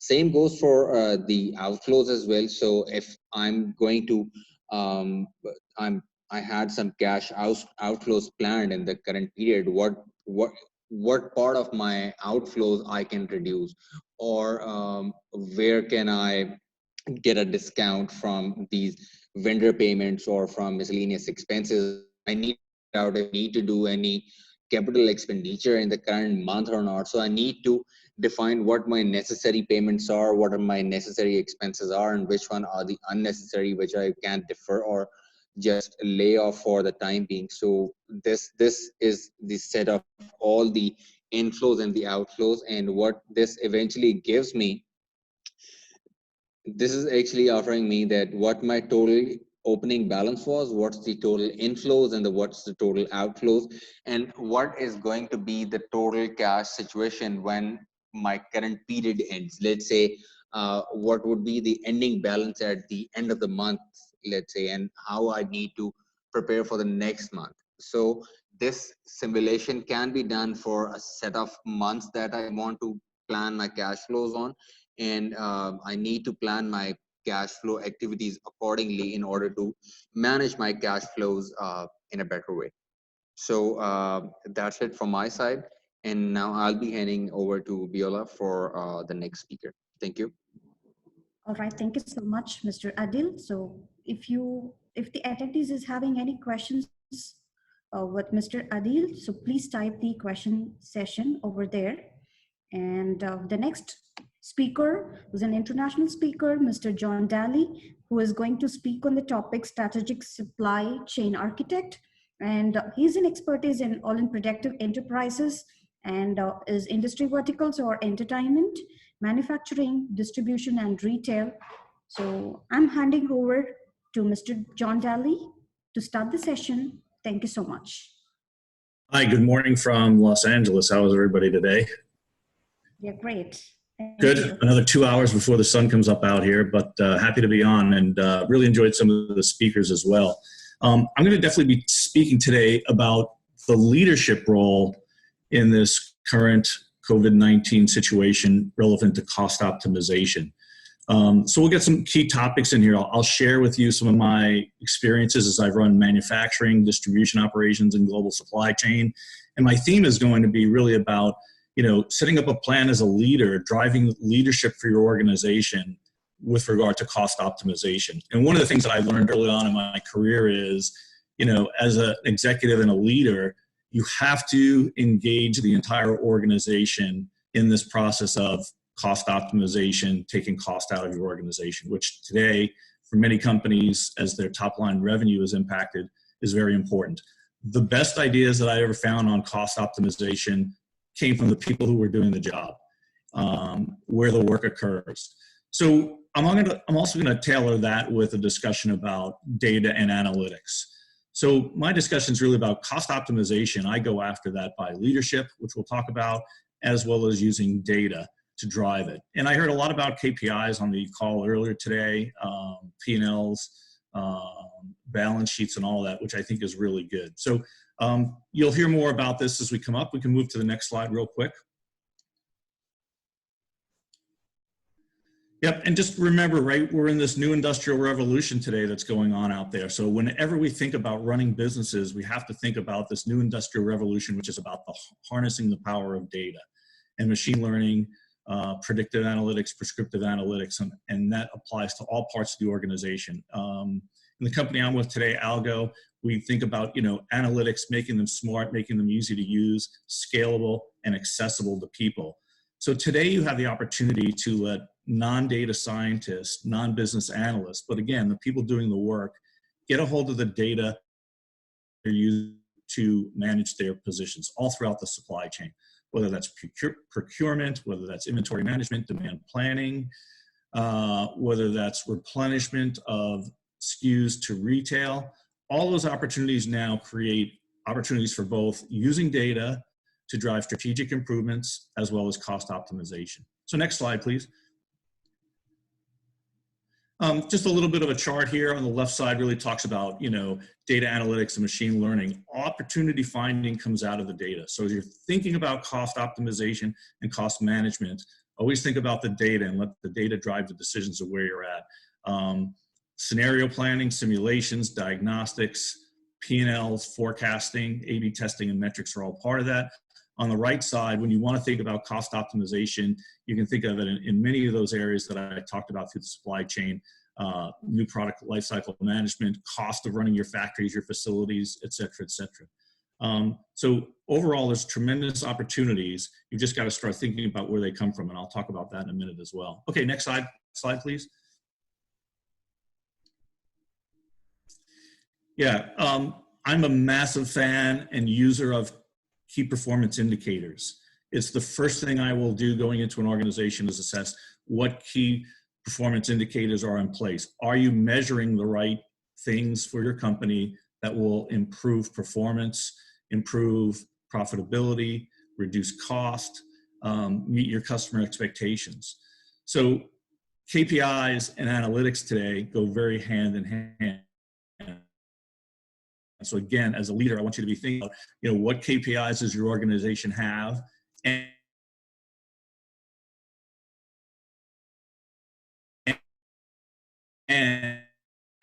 are you using the company because of impact of COVID-19 right now? It might be wise to scale back.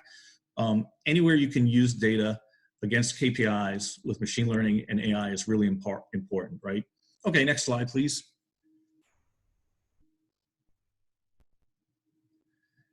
Yep. High performance teams, high performance organizations always start with those KPIs, right?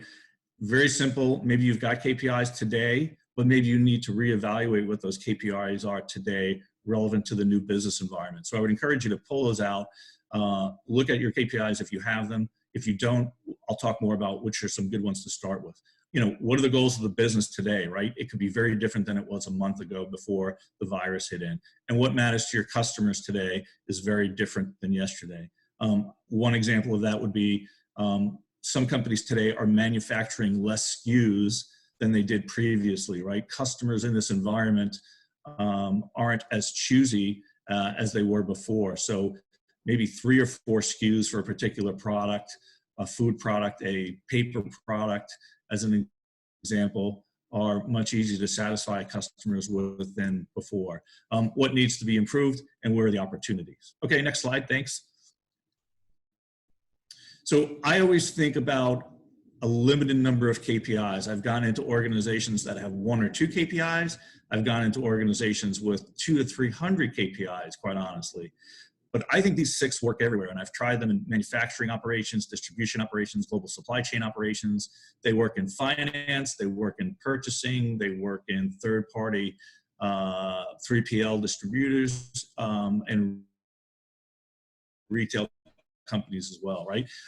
So when cost optimization, right, you've got to think about using all the KPIs, because if you're just optimizing one KPI or just cost for the sake of cost itself, you could impact other areas, right? If you want to cut cost and you cut your quality program, as an example, will that have other impacts on revenue and your ability to satisfy customer? And certainly the answer could be yes. So the 6 I always like to use is you've got to know your cost, your financials. Abdul before talked about really the balance sheet the P&L, which I thought was a great discussion, and the ability of cash flow. Revenue and cost is really important. Normally, most companies have financial cost from accounting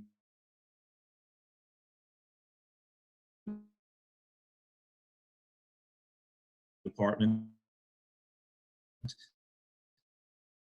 That's all the way down that your organization is delivering software, delivering widgets. It's on time, and are you making them for the right quantities? Cycle as well. How long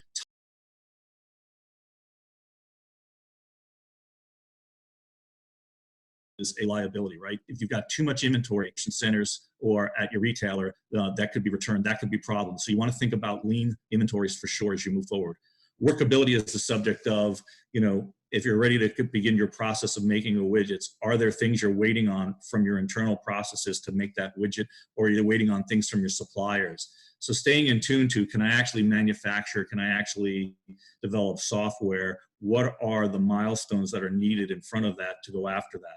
And then certainly quality. So if you think of these 6 KPIs and the theme that I have today, right, about cost optimization, cost minimization, you really want to look at these 6 KPIs collectively and going after them. And you could have very sophisticated ways of gathering that data today, or maybe you have to start. And I would always say just start simple, right? In some organizations, we start just with Excel spreadsheets or monitoring things, to other organizations that have rapid data feeds coming in.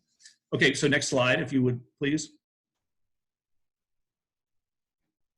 Yeah, and this is just some of the thinking that I've done. When you think about cost optimization, these are some of the themes as a leader I want you guys to be thinking about, right? What gets measured gets done.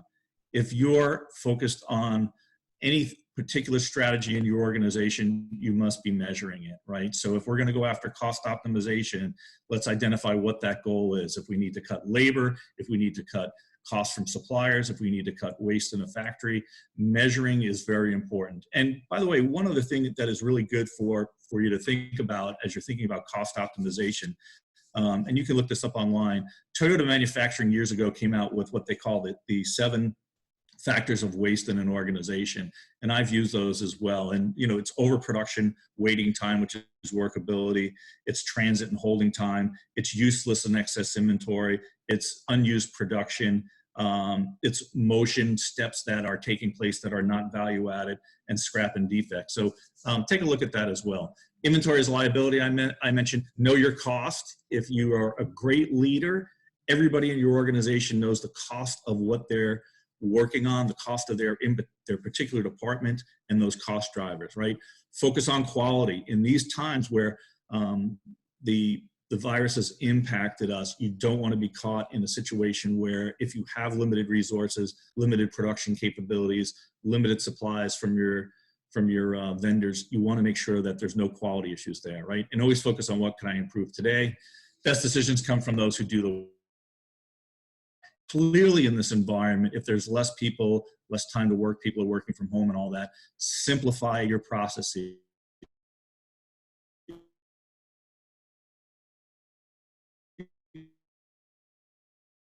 Simplify what you're doing. Next slide, please. Thanks.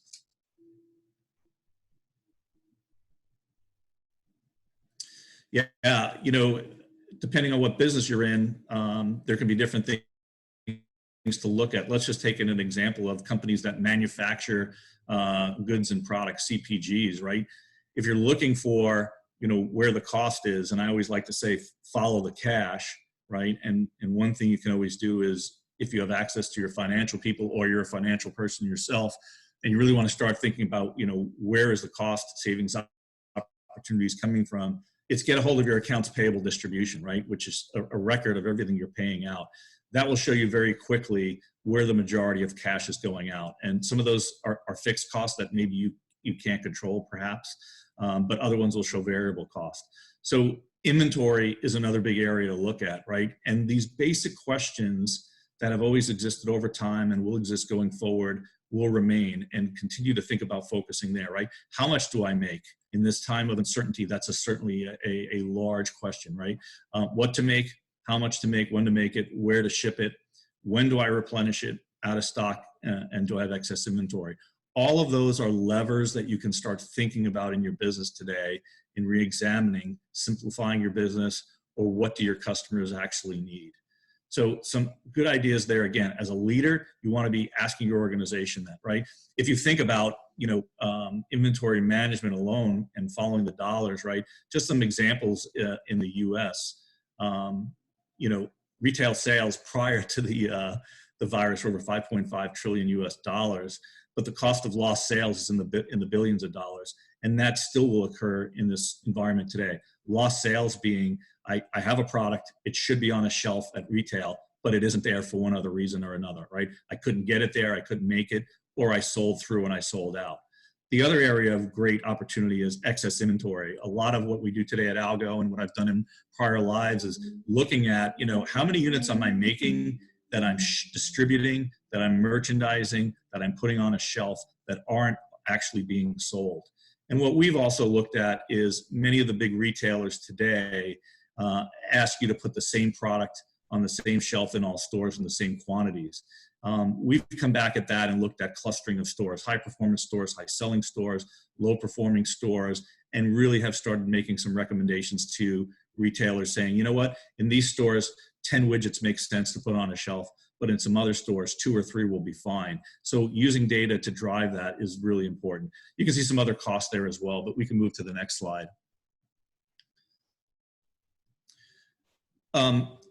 At the retail level today, more than ever before, the stores are not behaving the same way. In some cases, they're closed.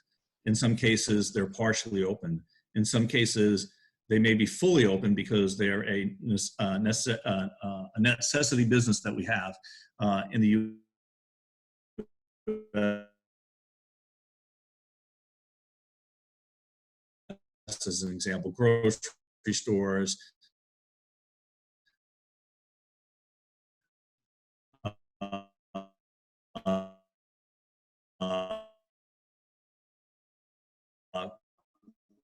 drugstores, etc. So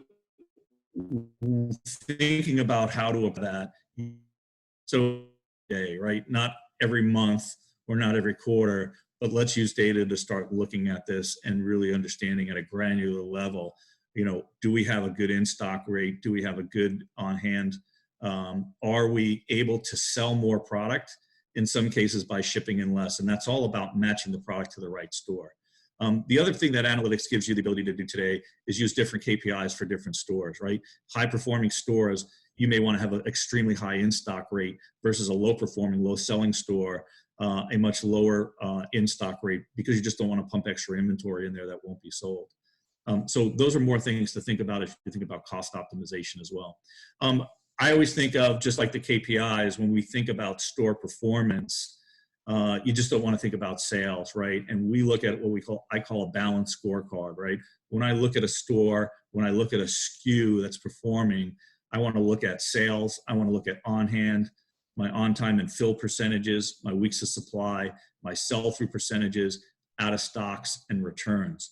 That gives you a very good feeling for how to manage and cluster stores, right, in some areas. We've taken some big retailers, global retailers, and have taken, store counts of, say, in the U.S. anywhere between 1,000. So in some cases, you're clustering 8 or 10 stores, such that the behavior, the way you support those stores, the way that you supply those stores is different to match the performance of that store. And then certainly you have to watch as those stores change. A top performing store today might be a low performing store tomorrow because it's in an environment where the virus has reduced the ability for that store to remain open. Or maybe new competition has opened up down the street, so a high performance store may no longer be high performing. Okay, next slide. I know I'm cognizant of time right here.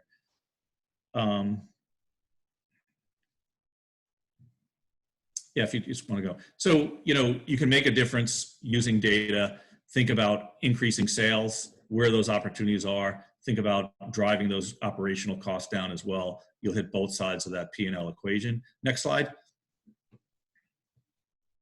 Yeah, the benefits, really unlocking the supply chain with data, getting the ability to see data creates those opportunities to see operational efficiencies, as we've talked about. Always focus on where you can grow sales, where you can eliminate cost every day. And you certainly want to improve your bottom line, free up cash, and help drive and support your business. I know we're kind of tight on time, and that's the majority of what I wanted to say in general. Just remember as a summary, right? Follow the cash, definitely use KPIs, definitely tap into your data, think about your 6 KPIs, think about this balanced scorecard. Realize that on the cost side, every dollar you save on cost goes right to your bottom line, which is extremely powerful. And then certainly think about using analytics, using simulations, which some examples were shown today, and then get everybody in your organization involved and start today.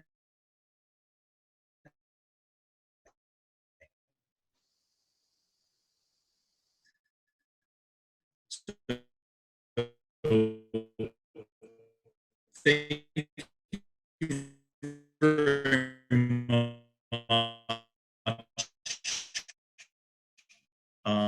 I'll open it up for some questions if there are some. Thank you so much, Mr. John Daly. So we are waiting for the questions. All the attendees, if you have any questions. Basically, so guys, the KPIs are the first part to build the KPI and measuring it. And second is we have to move toward the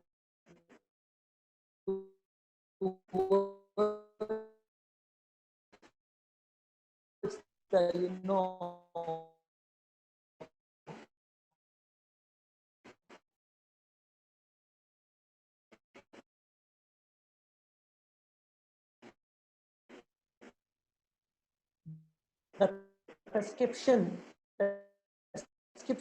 and behind the movement of each KPI will become, we are doing it with many organizations and make this more interactive with the BI and the AI. We are working on that, but frankly speaking, guys, if you start doing this thing and create the database, and it will really help you a lot to build a baseline, and you can always raise the bar of improving the results related to the certain KPI.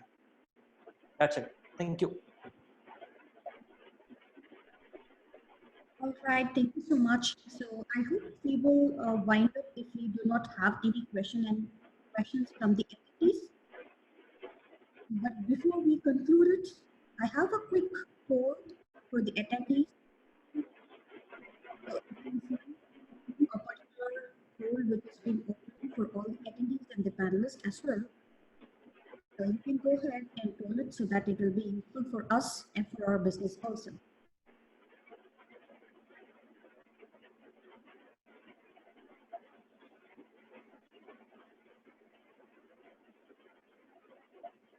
All right, thank you so much. We are concluding the webinar now, and thank you so much for all the speakers and attendees who made this webinar very successful.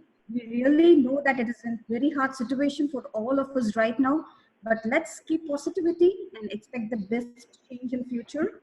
So have a great day to all of you, and nice time for the rest of the day. Bye all. Goodbye, everyone. And kindly please. Thank you. Goodbye, Thank you so much. Thank you everyone. Thank you all for being with us on our webinar. It's really our pleasure, and I hope that all of you benefit from our webinar. Inshallah, Bayola will send a survey by your email, and after completing the survey, you will get your online attendance. Thank you so much. Thank you. Thank you. Thank you.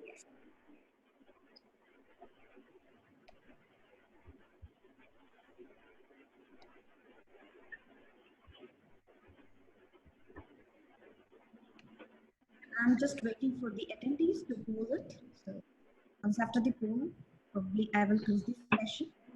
For everyone who is there, I just want to repeat one thing, that we will be posting the simulation shortly to all participants individually through their email addresses. And any further questions, my team will be available to answer that question. So feel free to get in touch with us. Thank you for your participation. Goodbye.